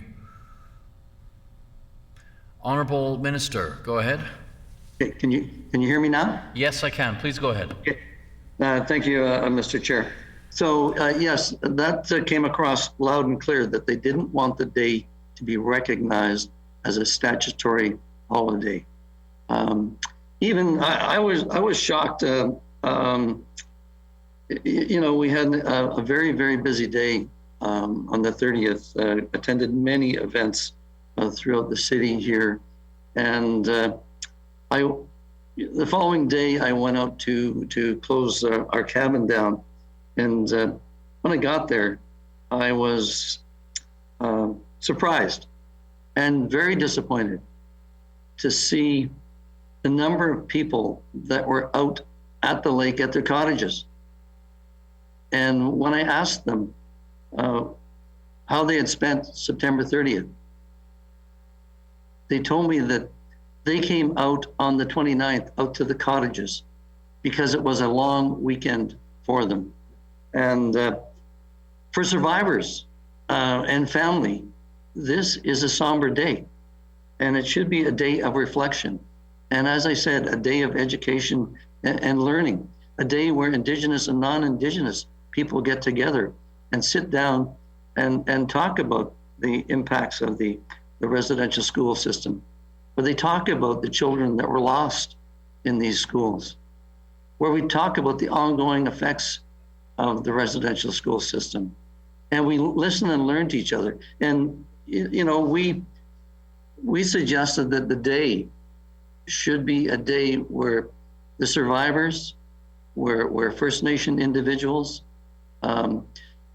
could sit down with the non-Indigenous community and explain the effects that the residential school system had on them, that the effects the residential school system continues to have on them, and how they were dealing with that.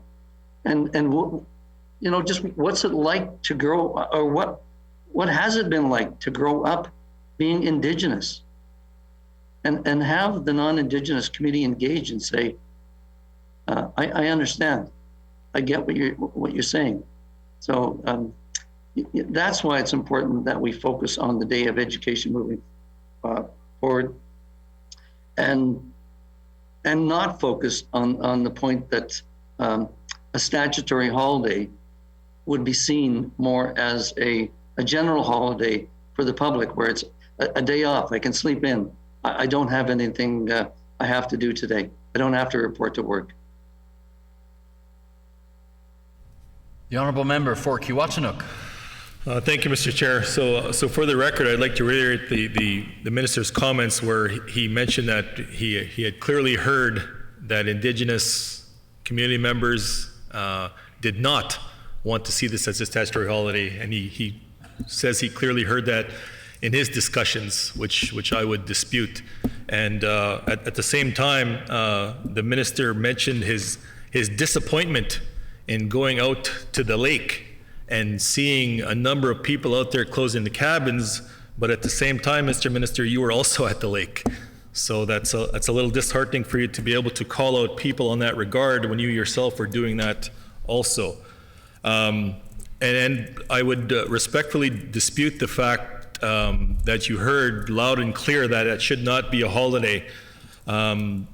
September 30th, I was privileged enough to join families, survivors at the Forks, and then to participate in the walk to the RBC Convention Center and participate in the powwow and the grand entry. And numerous times throughout that, I specifically heard the chant, "Why vote no?" And that was clearly directed at members of the PC caucus and yourself as to why you voted no to that piece of legislation. And instead, kind of hung everything on the fact that it had the word holiday in it, rather than perhaps introduce an amendment then to look at a different definition of the word holiday. And maybe that's a little bit out of touch on behalf of the minister's department to try and use the wording of a potential piece of legislation meant to do a lot of good and meant to encourage everything that you just spoke of, but instead use the word to try and defeat that. So at some point in time, perhaps you could bring forth your own piece of legislation for whatever reason, political gain or whatever, what have you. But that's very disheartening, because I was participating in that walk to be able to see that and hear those questions. And I've clearly heard those questions loud and clear throughout this whole process, months and months before I brought forth that legislation to make that a holiday. And maybe the definition of the word holiday is something that we need to discuss, because it clearly is a day to reflect, a day to have that opportunity to communicate Indigenous and non-Indigenous folks alike. But during that walk from the Forks to RBC, I had the opportunity to talk to a lot of folks, from all across Manitoba, survivors themselves, family members, extended family members, people that were intergenerationally impacted. And they also shared the fact that some of their family members could not be there. They could not be there for a variety of different reasons. But top of mind is the fact that there was very large miscommunication as to whether or not they had to go to work, or their office or wherever they may have worked was closed, or their school or wherever they may have been, to allow them that time to come and participate.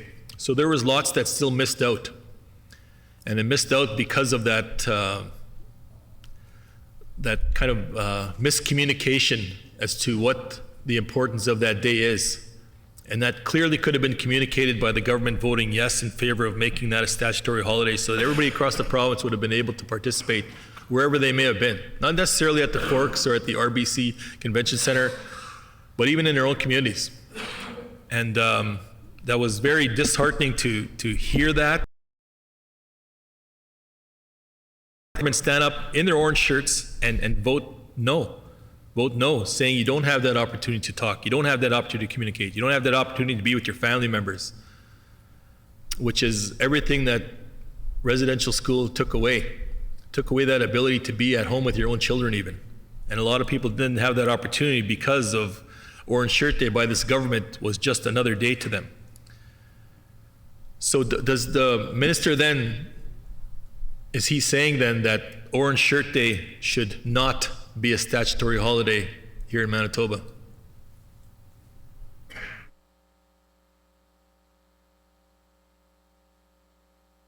The Honourable Minister. Thank you, Mr. Chair.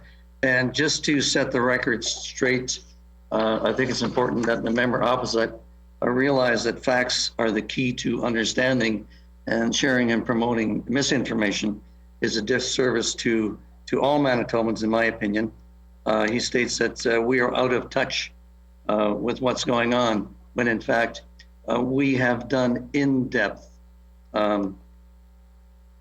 engagements, like I said, with survivors, with First Nations leadership, surrounding the importance of this day and how it should be best commemorated.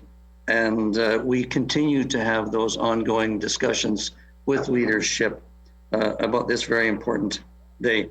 The member himself had an opportunity to come to this office and meet with me as the minister and discuss why he thought we should make this a statutory holiday. It wasn't important enough for him to come to me, the Minister of Indigenous Reconciliation and Northern Relations, to talk about this as it is. I said previously, we've met with more than 600 survivors. How many did the NDP meet with and get their input from? We talked to the day school survivors and their family members to hear their opinions, their perspectives on this day. We've talked to businesses out there, to all Manitobans that we can engage in. And every group we talk to, we continue to ask them, are there any other individuals you think we should engage with? And we continue to engage with these individuals. To have those, it's important to have those distinction-based commemorations and remembrance of the day. And that's an important message that's come across. Not anywhere in the legislation proposed by the member opposite did they have anything about being distinction-based or even recognizing any of the groups out here in Manitoba. There are many ways to observe a day of remembrance, like we do for Remembrance Day. Years ago, I remember that Remembrance Day was a day where schools remained open. They remained open for a single purpose. That was to allow students to have half the day that was devoted to the education around the importance of Remembrance Day. There are many options that are open to us here. We are working hard. We will get this right. It's not about just having a day called a statutory holiday and you know, the NDP going out there and telling everybody, hey, we could have got this statutory holiday through. And if you thought down the road that there are other things we needed to do with the holiday, then we could make amendments to the legislation down the road. He knows himself. Legislation is difficult to get through. It takes a lot of work. It takes a lot of time. It takes a lot of effort from all involved in the government. And we will do this, and we will get it right. The honourable member for Kiiwetinoong. Well, of course, legislation is tough to get through when you have a government that does not want to work with Indigenous communities. And again, just like the last time we were in estimates, the minister chooses to be very condescending to members on this side, in particular Indigenous members. How many members and how many people and how many individuals did I talk to? We do it every day of our life, Mr. Minister. We live that. We live that in our communities and our families, including just yesterday, the Indian residential school gathering for the Southeast Tribal Council area. I had the opportunity to go and share a few words and talk with individuals in that room that I've talked to many times in my entire life. I did not need to be a member of the Legislative Assembly to be able to get out there and have this communication and share these stories and hear those lived experiences. But I challenged the minister to say, is that what you needed to be? Did you need to be an MLA? Did you need to be a minister in order to have these discussions? Because I recall in your first day on the job, you akin residential schools to doing the right thing. So you yourself were not educated, so you did not have that lived experience that you claim to have today, that we all do as Indigenous people here in Manitoba. So when you talk about how much people did we talk to those people every day. So the number is in the thousands, not the hundreds. Not a checklist to say, okay, I met this group of people, I met this dynamic, this corner of the province. So I checked off that list. I did the bare minimum, because that's what your department is doing, is the bare minimum. And then to have the, I don't even know what the word is, to say, come knock on my door, come and beg me to help pass this legislation. That's just ridiculous, and that's insulting for you to be able to share that and make members opposite feel like they have to come and beg at your door to engage this legislation and to engage this dialogue. And you would think, and I recall your comments, and I'm a little bit of paraphrasing here, that you were going to do better. You were going to educate yourself. And not much has changed. It's still clearly the Brian Pallister way of thinking to Indigenous communities. But then again, I mean, that is who kind of appointed you there. So I almost expect nothing less, which is very disappointing. But Mr. Minister, when we talk about this day then, and even just in your comments, you're talking about the confusion that people may have had into what they wanted this day to be. And again, you're coming back to it being a day off. It wasn't that. It was not that at all. And you're clearly hearing that, but you've kind of doubled down on your commitment, and you said you've heard the fact that Indigenous people did not want to make this or see this become a statutory holiday here in the province. They did not want to have that opportunity to be able to have that day to share. But instead, you'll get it right. Your government will get it right, are the words that you're sharing and the tone that you're giving here. And again, making it seem like Indigenous people have to come and beg to your office and beg to your government to get it right on their behalf, when clearly you're hearing what needs to be done, but not doing it. And that's very disheartening to see and very condescending to see on behalf of Indigenous people, and myself being an Indigenous person here in Manitoba, Indigenous MLA here in this chamber, to be able to feel like I have to come and beg at your door and, well, what do you think, sir? What do you think? Do I have your approval? You also have not reached out to members on this side of the chamber to see what any kind of piece of legislation would look like, Orange Shirt Day has been recognized in this province for a long time now. And again, the dialogue only comes about the week before September 30th. And after that, it's forgotten by your government. And again, until I raise this today, I'm not hearing anything about it. But I did hear loud and clear from Indigenous people and Indigenous community members, and including the Indigenous leadership, that this piece of legislation was very important to them. And you're getting bogged down in the definition of the word holiday, but you're not even given that opportunity to begin that dialogue. So again, I asked the minister, is there an intention on behalf of this government to make this a recognizable statutory holiday here in Manitoba?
The Honourable Minister.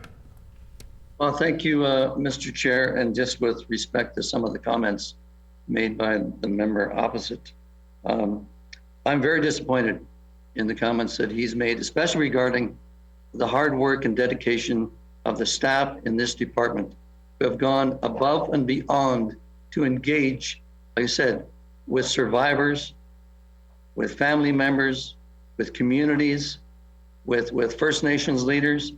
And we continue, as I said, to work with the leadership to get this right.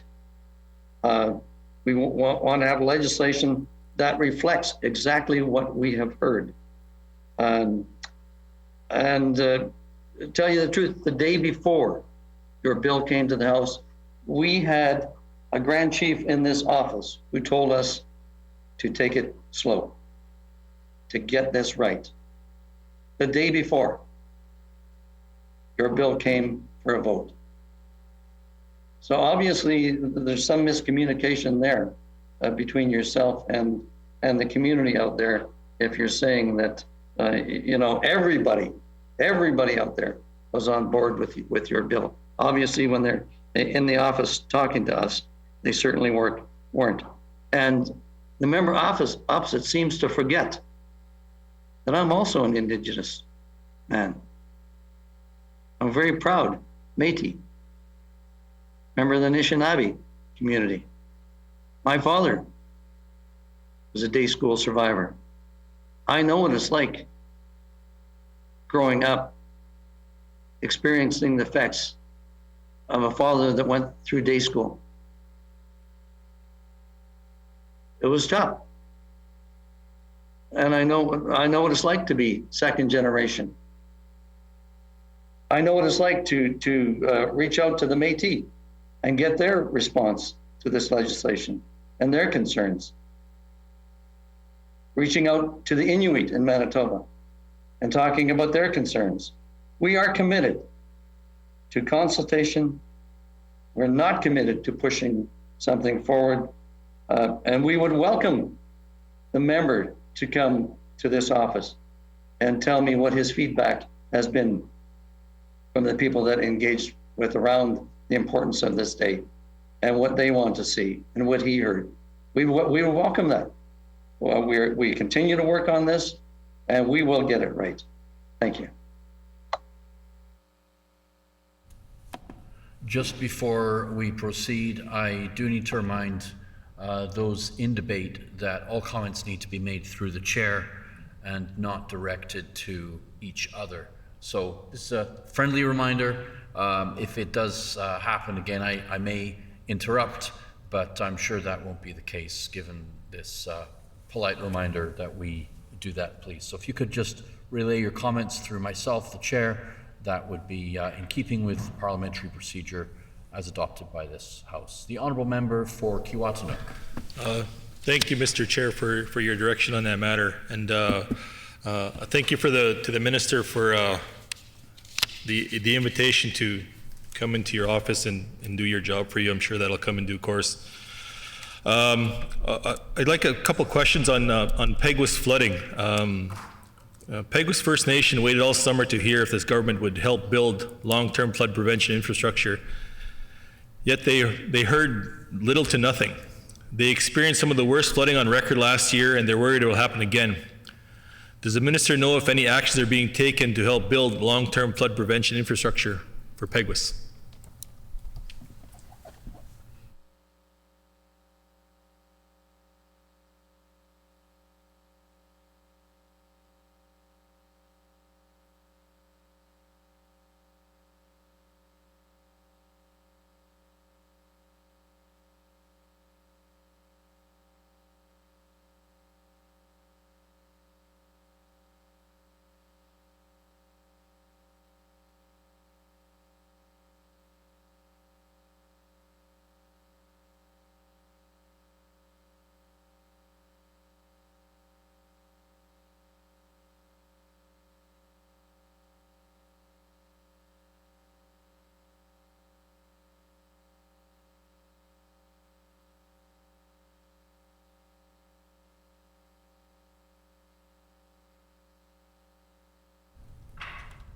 The Honourable Minister. Well, thank you, Mr. Chair. And Mr. Chair, just for the record, I want to state that I did attend the Peguis community with Chief Hudson and councillors when the flooding was occurring at my request to see if we could attend and learn firsthand the effects of the flooding in the community. Certainly it was devastating to see the amount of water that was in the community and the number of homes, and talk about the number of individuals that had to be evacuated from the community because of the high water levels. We had a great tour with the chief touring us around for the day, showing us areas that were of importance to him. And following that, once we had set up additional meetings to come out. However, Chief Hudson had requested that we return after the flooding had subsided. We did subsequently return, myself and my deputy minister, along with the minister of MIT and a large contingent of his staff to talk about the flooding effects. And I was very impressed with Chief Hudson and the council. And they didn't have the attitude of, what are you going to do for me? They came to us saying, here are the problem areas.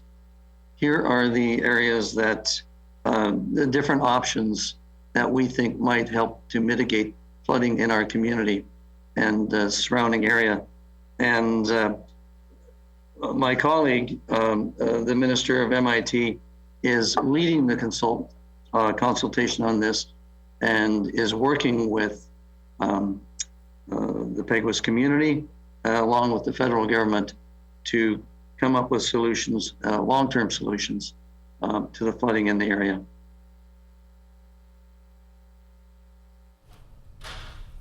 The Honourable Member for Kiiwetinoong. So as mentioned in previous discussions, in previous estimates in previous years, the minister mentioned that his role is to ensure that the dialogue between various departments, in this case it would be the infrastructure department, that those communications and that dialogue was ongoing and that work was happening. So I do want to ask the minister, to his knowledge then, what actions are being taken to help build long-term flood prevention infrastructure for Peguis?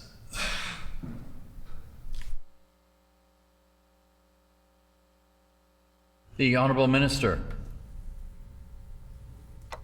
Well, again, those long-term plans are currently being developed. We are still playing a supporting role with the department and Peguis First Nation. But those consultations are still ongoing between the Peguis First Nation and the federal government and our government. The Honourable Member for Kiiwetinoong. So when would we expect to see some potential solutions brought forward?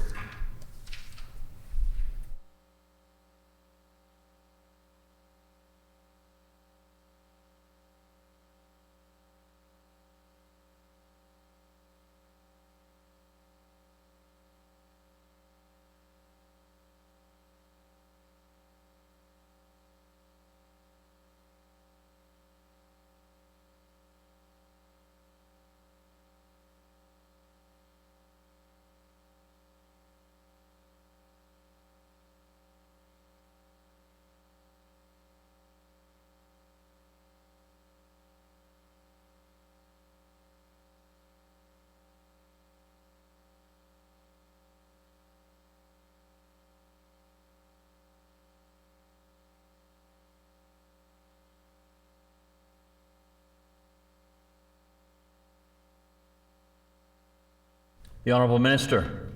I want to thank you.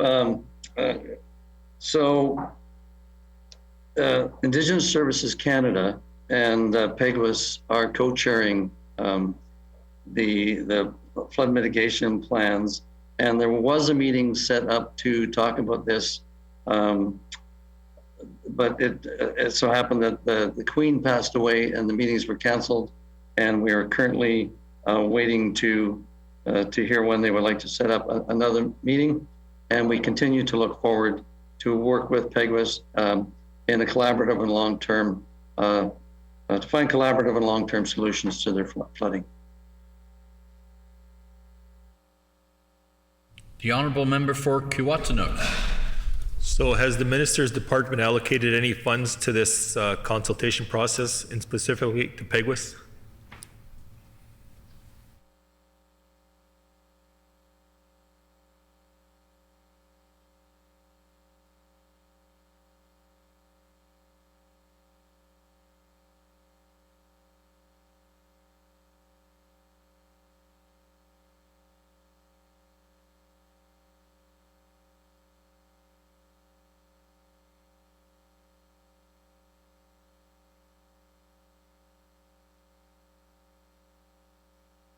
The Honourable Minister. As to the amount of funding that will be provided, that is a question best asked of the Minister of MTI. Certainly, budgeting allocation for that wouldn't fall under our department, but we look forward to these upcoming meetings with Indigenous Services Canada and the chief of Peguis as the co-chair for the committee to see what solutions they recommend or propose, and what involvement we might play in a supporting role. The Honourable Member for Kiiwetinoong. Thank you, Mr. Minister, for that clarification. A couple questions on the Lake St. Martin consultation and the channel project. In June, a judge found that the province failed to live up to its constitutional duty to consult with First Nation communities regarding the Lake St. Martin channel. The province then released a statement saying that, and I quote, "We acknowledge that we have fallen short in our responsibilities to collaborate fully in the true spirit and intent of reconciliation, and we deeply appreciate this opportunity to hear directly from Indigenous leadership and listen to their concerns," end quote. Can the minister outline what exactly the government got wrong in their original approach.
The Honourable Minister.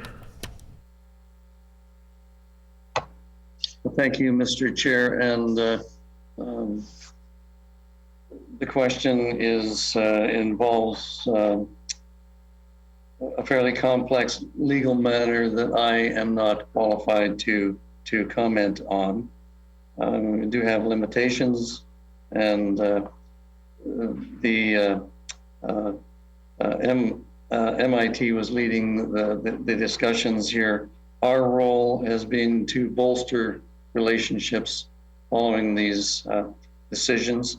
And with that, we have had some very good and very positive meetings at the community of Penimutang with all of the First Nations that will be affected or involved around the Northern Outlet Channel project. And we continue to build strong working relationships with all of these communities. The Honourable Member for Kiiwetinoong. Yes, the Minister mentioned that he isn't quite in a position to kind of speak to the maybe the legalities of the statement that was brought forth, but it was specifically citing the true spirit and the intent of reconciliation, which is actually in the title of the Minister's department. So I would beg to differ that he isn't the Minister qualified or responsible to answer that question. But can the Minister outline, if the original approach was wrong, can the Minister explain how his government's approach has changed now and what the approach is today?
The Honourable Minister.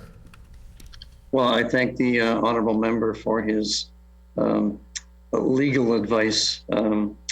What we learned from this is that we have a very long way to go with respect to reconciliation, and we realize that there will be many challenges when it comes to reconciliation, and many instances where we need to really reach out and do all we can to get the people at the table that need to be there.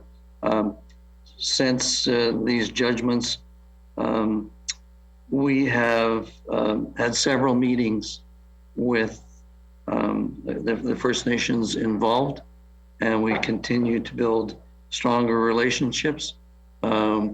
We continue to listen, to learn, and to develop action plans that will help enable us to move forward. The honourable member for Kiiwetinoong. Thank you, Mr. Chair. In estimates last spring, we learned that there was a lack of collaboration between departments regarding reconciliation and consultation policies. Can the minister confirm whether that's changed, and can he outline specifically how departments are working together now on reconciliation and consultation with Indigenous groups and communities?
The Honourable Minister.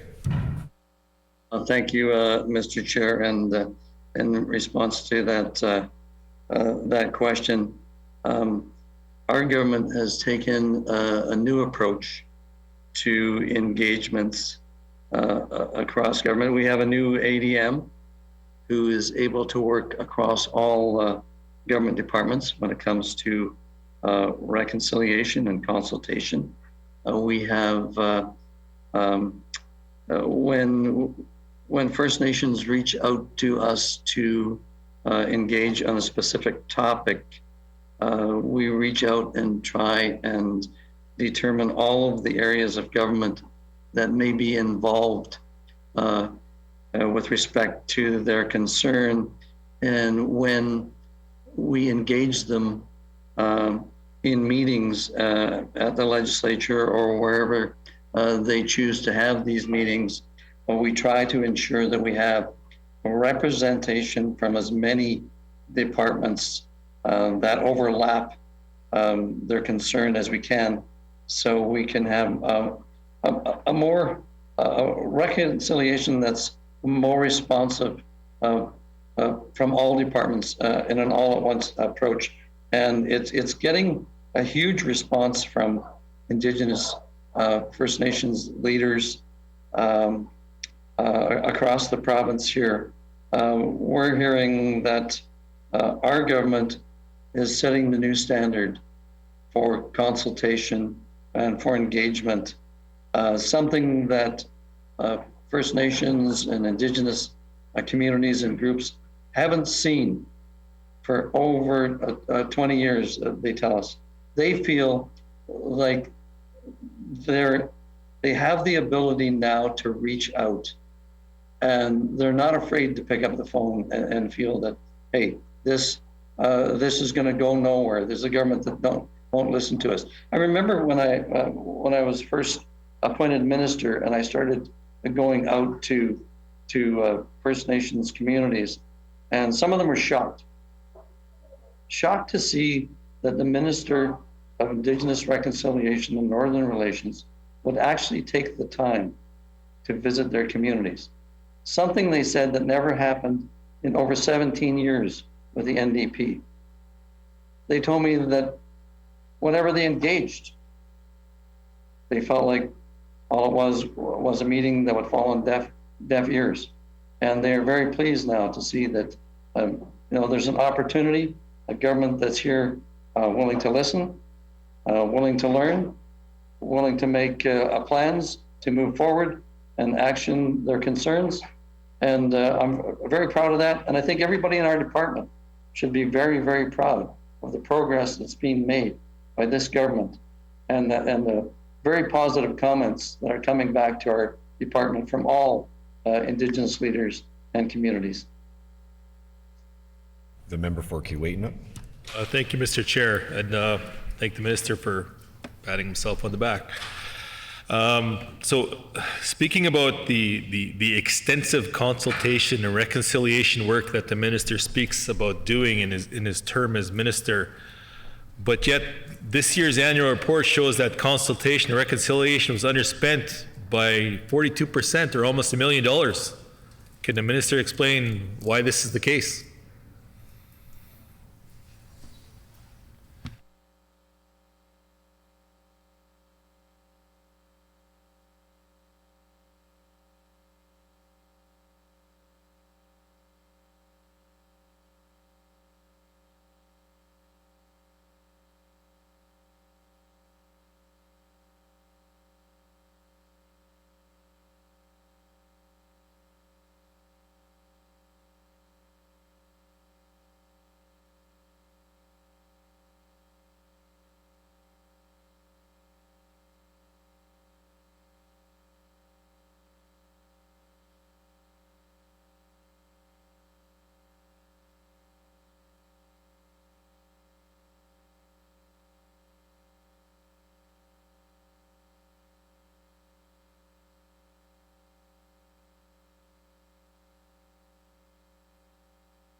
The Honourable Minister.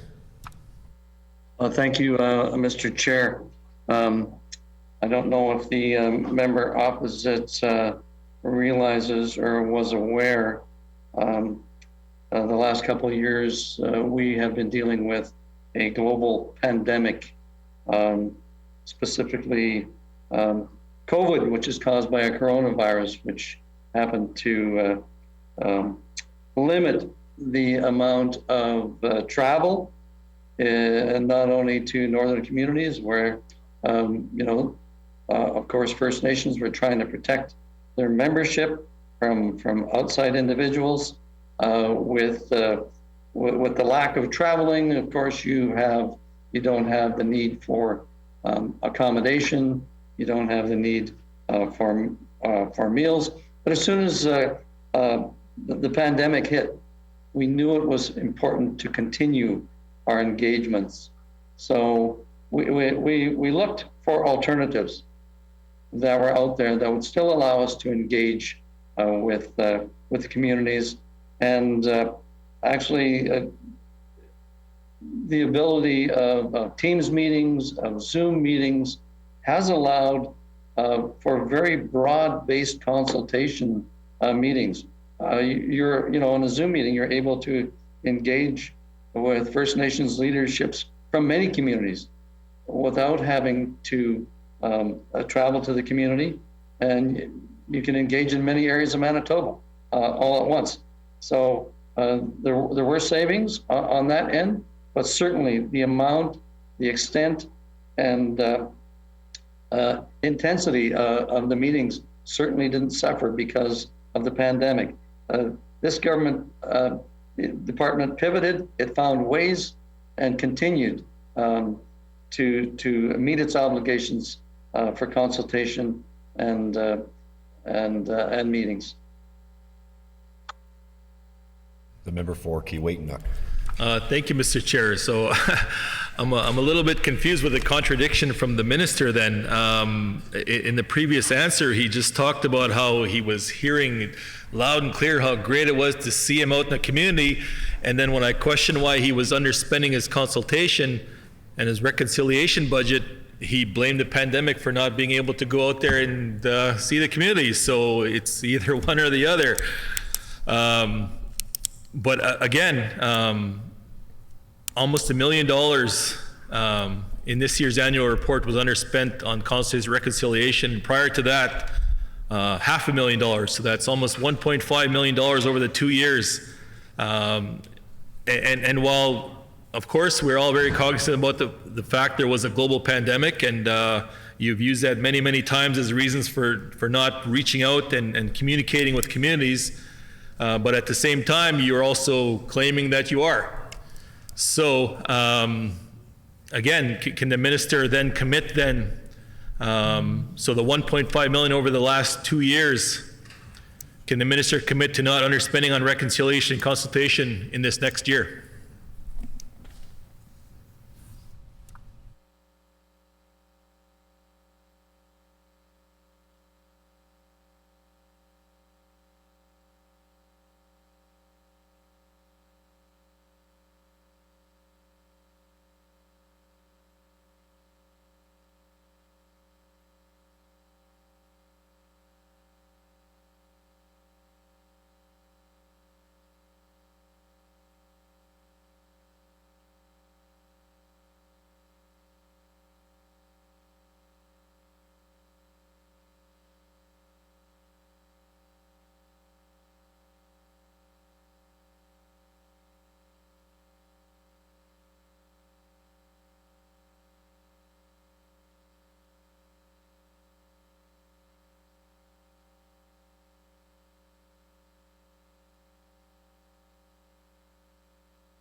The Honourable Minister. Well, thank you, Mr. Chair. And just for clarification, what the member is referring to, the $1 million being underspent, that's the department's is underspent. The ministerial office has continued to be fairly aggressive out there in communities wherever possible and respecting their wishes and concerns surrounding the pandemic. So certainly from the department's perspective, there was decreased project funding in resource with respect to resource management boards with decreased expenditures there. There was decreased land and legal surveys, of course, again, with restrictions placed on travel. And, you know, the comments from the member opposite are typical and what I would expect from NDP with respect to finances, where results aren't 100% correlated to expenditures. And we have proven we can obtain results with engagement. We can obtain results in moving issues and concerns forward without tying that to expenditures. And I have no doubt at all in my mind that if ever the member opposite would be elected and would be in this seat, there is no doubt that they would outspend us in every department. The member for Keewatin.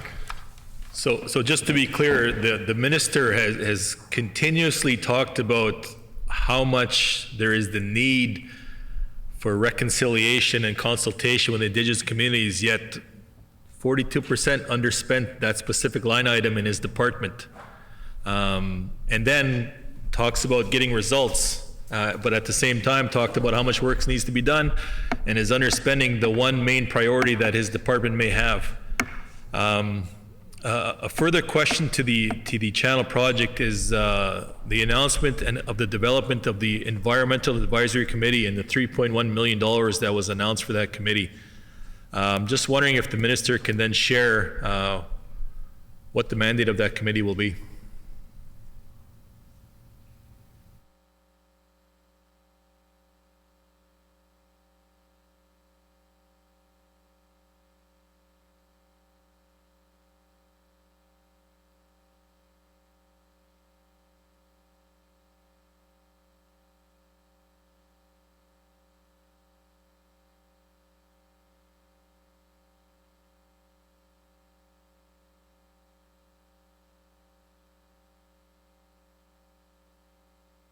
The Honourable Minister. Well, thanks for the member opposite for recognizing that Environmental Advisory Committee has been set up, and it's my understanding that leaders from the First Nations community involved will be asked to be on the committee or have representatives on the committee. As to the specifics of what's happening there, that's a question best asked of the minister responsible for infrastructure and transportation.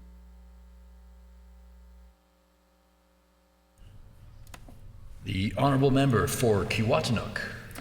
So being that was joint discussions between the Department of Infrastructure and the Indigenous Reconciliation Department, I would expect then that the minister is also aware of these details and aware of the makeup and the mandate of this environment committee that was brought forth to on the Channel project. So I also like to ask the minister how much funds have flowed to this committee so far.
The Honourable Minister. Thank you, Mr. Chair. So the Environmental Advisory Committee was announced August 17th of 2022 by MTI, where they announced $3.1 million to establish an Environmental Advisory Committee for the Lake Manitoba, Lake St. Martin Outlet Channels Project. The committee was to provide advice and guidance during the planning, construction, and operation of the project. It was not a joint announcement with respect to that. It was a joint news release, which reflects the interdepartmental collaboration to work with the departments and the communities. However, the budgeting portion of this remains with MTI. The Honourable Member for Kiwatanook. As previously mentioned by the Minister on a number of occasions, he had mentioned that one of his roles as Ministers for Indigenous Reconciliation and Relations is to ensure that communication with Indigenous communities is in fact happening amongst various departments. So again, because this committee is also has a large contingent of First Nation, Indigenous affected communities by the Channel Project, again, I ask, is the Minister aware of any funds that have flowed to this committee so far?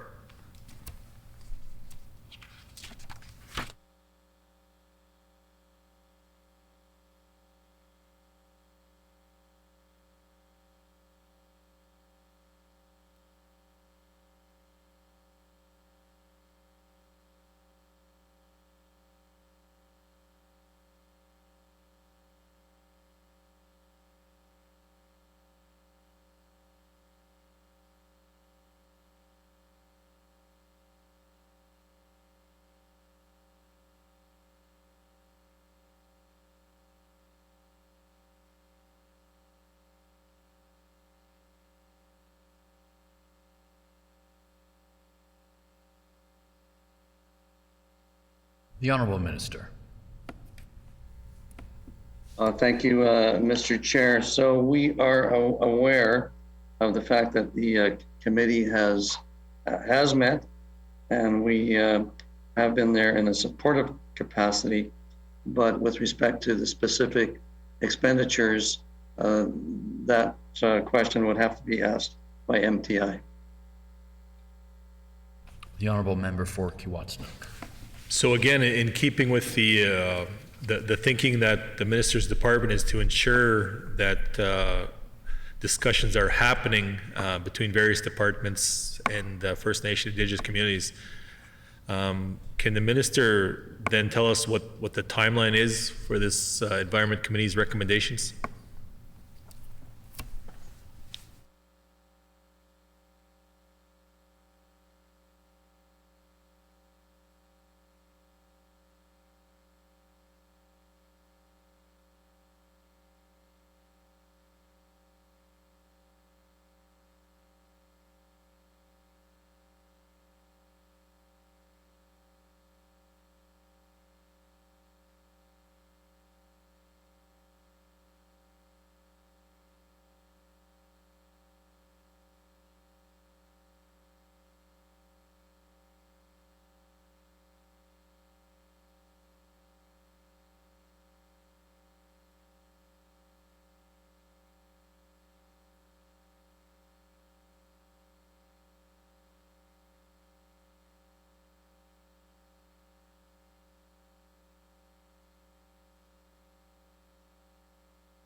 The Honourable Minister. Thank you, Mr. Chair. And so this Environmental Advisory Committee has been established with the idea it will continue to develop itself and is contingent on the needs of the community. and it is set up to be there throughout the planning, the construction, and the initial operation of the channel. And as such, it shows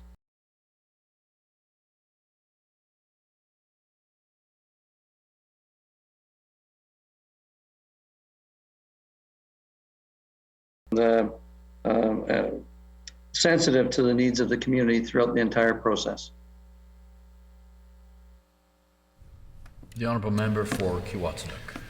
So it was mentioned in the release that this environment committee will quote, offer advice throughout the construction and operation of all the channels, end quote.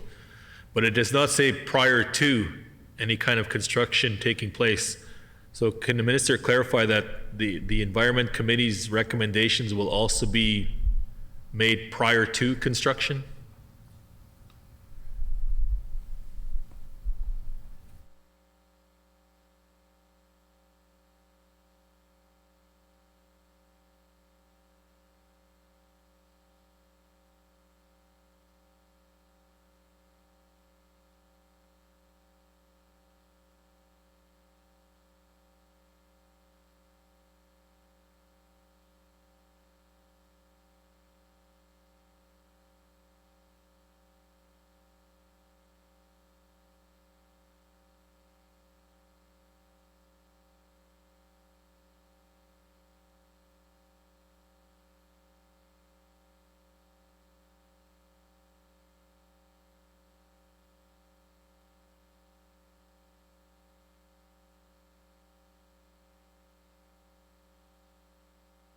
The honourable minister.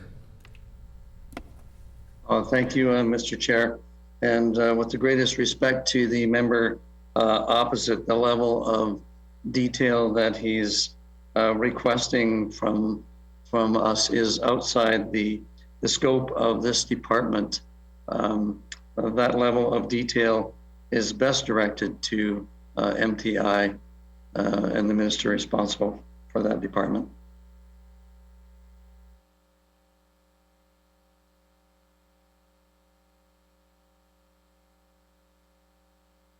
The honourable member for Kiwatsinuk. Thank you, Mr. Minister, for that clarification.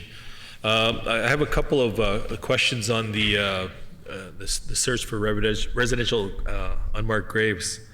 The budget was $2.5 million, and I believe it was entirely expensed according to your response from Spring's estimates. Is there going to be any more money allocated for that program?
The Honourable Minister. Thank you, Mr. Chair. So the First Nations, Inuit, and Red River Métis Council on Residential Schools was established to support the Indigenous-led searches for burial sites of children who attended residential schools. The council is co-chaired by the province and Southern Chiefs Organization, SCO, and has representation from Indigenous leadership, from organizations and government, including the Assembly of Manitoba Chiefs, the Southern Chiefs Organization, the Manitoba Kwiatnoway Okimakanak, the Manitoba Métis Federation, and the Manitoba Inuit Association. And it's important that this remains an Indigenous-led procedure. And we will be taking our cue from the council as we move forward. And with that, it has to stay an Indigenous-led approach. And so we can't comment on the fiscal needs of the council moving forward, but we are there to continue to work with them and to support. The Honourable Member for Kiiwetinoong. Thank you, Mr. Chair. So if there was an ask on behalf, and again, recognizing the fact that it is also based on the needs and the recommendations and the discussions with the council and the committee that was struck to oversee this, if there was a desire then or a need to ask, and I don't want to put a dollar figure on it because we really can't at this time, but if there was an ask or a need for additional funds to continue this search and this project, would the minister commit to doing so?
The Honourable Minister.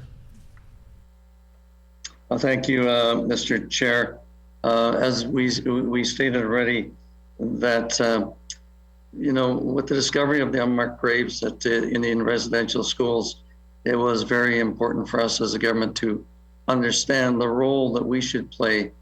And after the discussions that we had with family, with survivors, with elders, knowledge keepers, leadership, it was clear. It was clear that the process should be Indigenous-led, family centralized, and distinction-based. And with that, we established the council and the committee.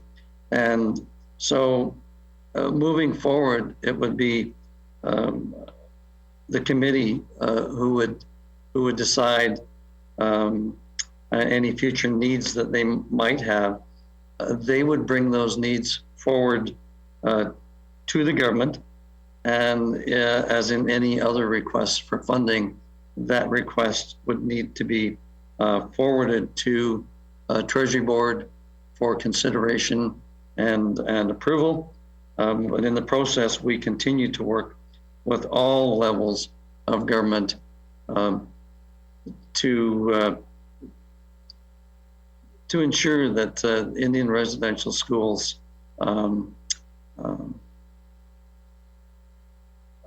are thoroughly searched the way they need to be, that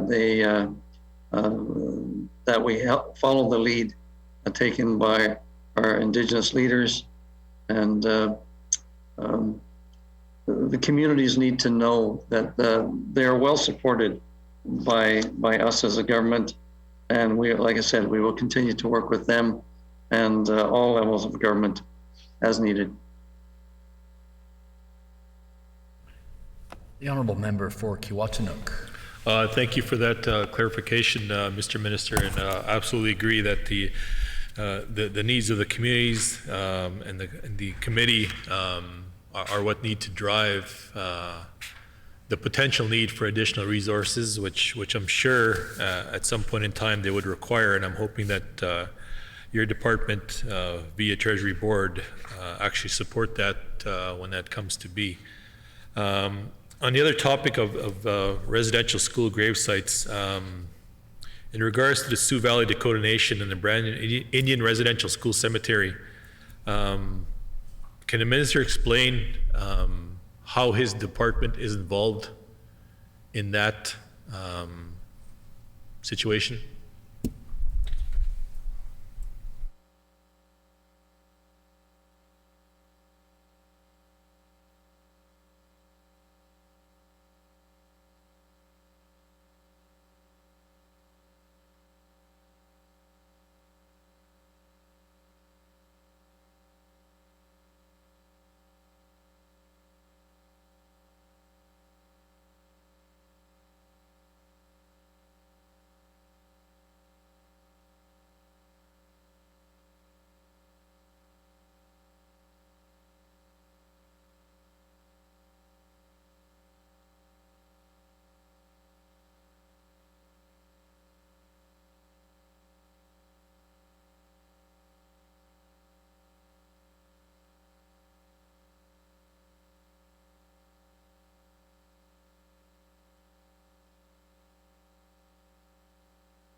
The Honourable Minister.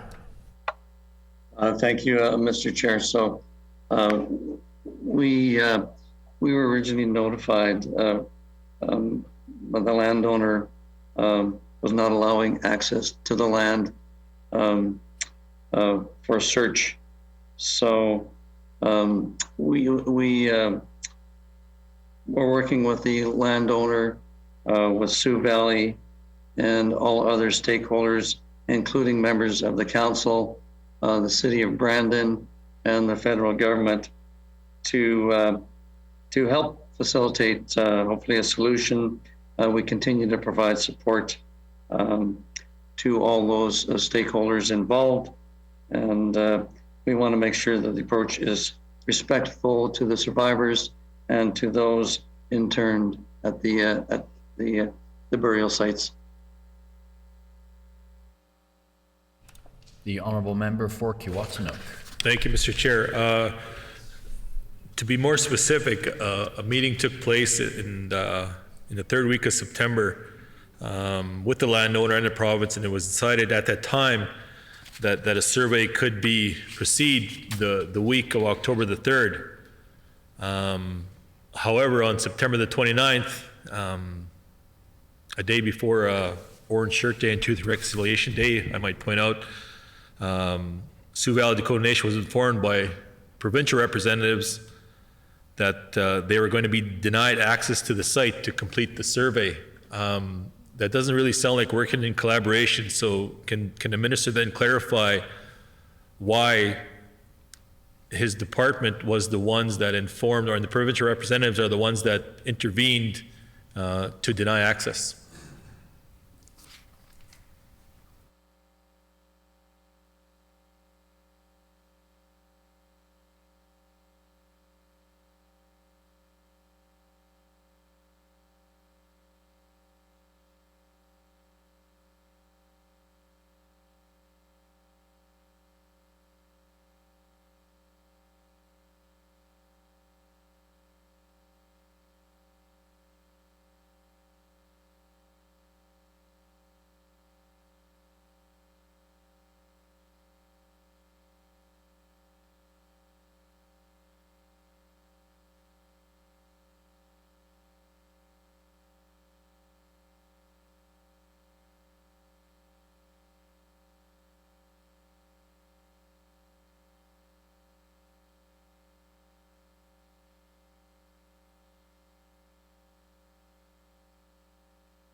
The Honourable Minister. Well, thank you, Mr. Chair. And just to, first of all, set the record straight with the comment that was made by the member. We did not intervene to deny access. Access was denied by the owner of the property, and we agree that the timing of this on behalf of the owner was very unfortunate, and September 30th is a very difficult time for survivors and families, and would be particularly so to those who have family members possibly buried at this location. As a department, we were forced into an intermediary role, again, when the landlord informed us that he would not grant access as promised. As such, we provided that information to Sioux Valley and assured, along with our federal colleagues, that we would work together to facilitate a solution. The Honourable Member for Kiiwetinoong. Thank you, Mr. Chair. So the Minister mentioned that the province is not the one that denied, but that they were forced, and the Minister did use the word forced, into the intermediary role. I'm just wondering, how exactly was the province and his department forced into that role by the landowner?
The Honourable Minister.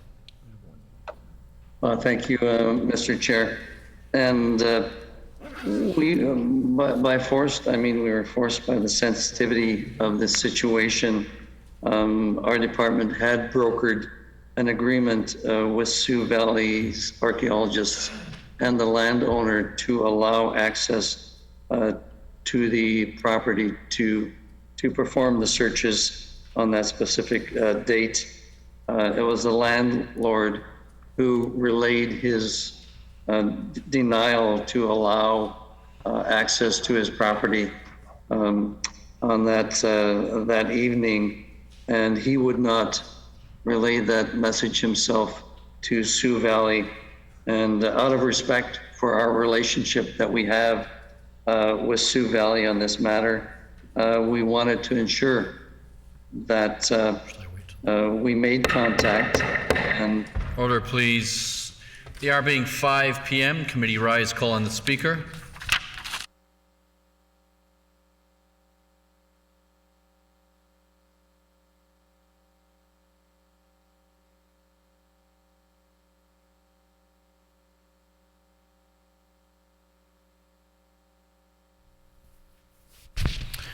The hour being 5 p.m., this House is adjourned and stands adjourned until tomorrow at 10 a.m.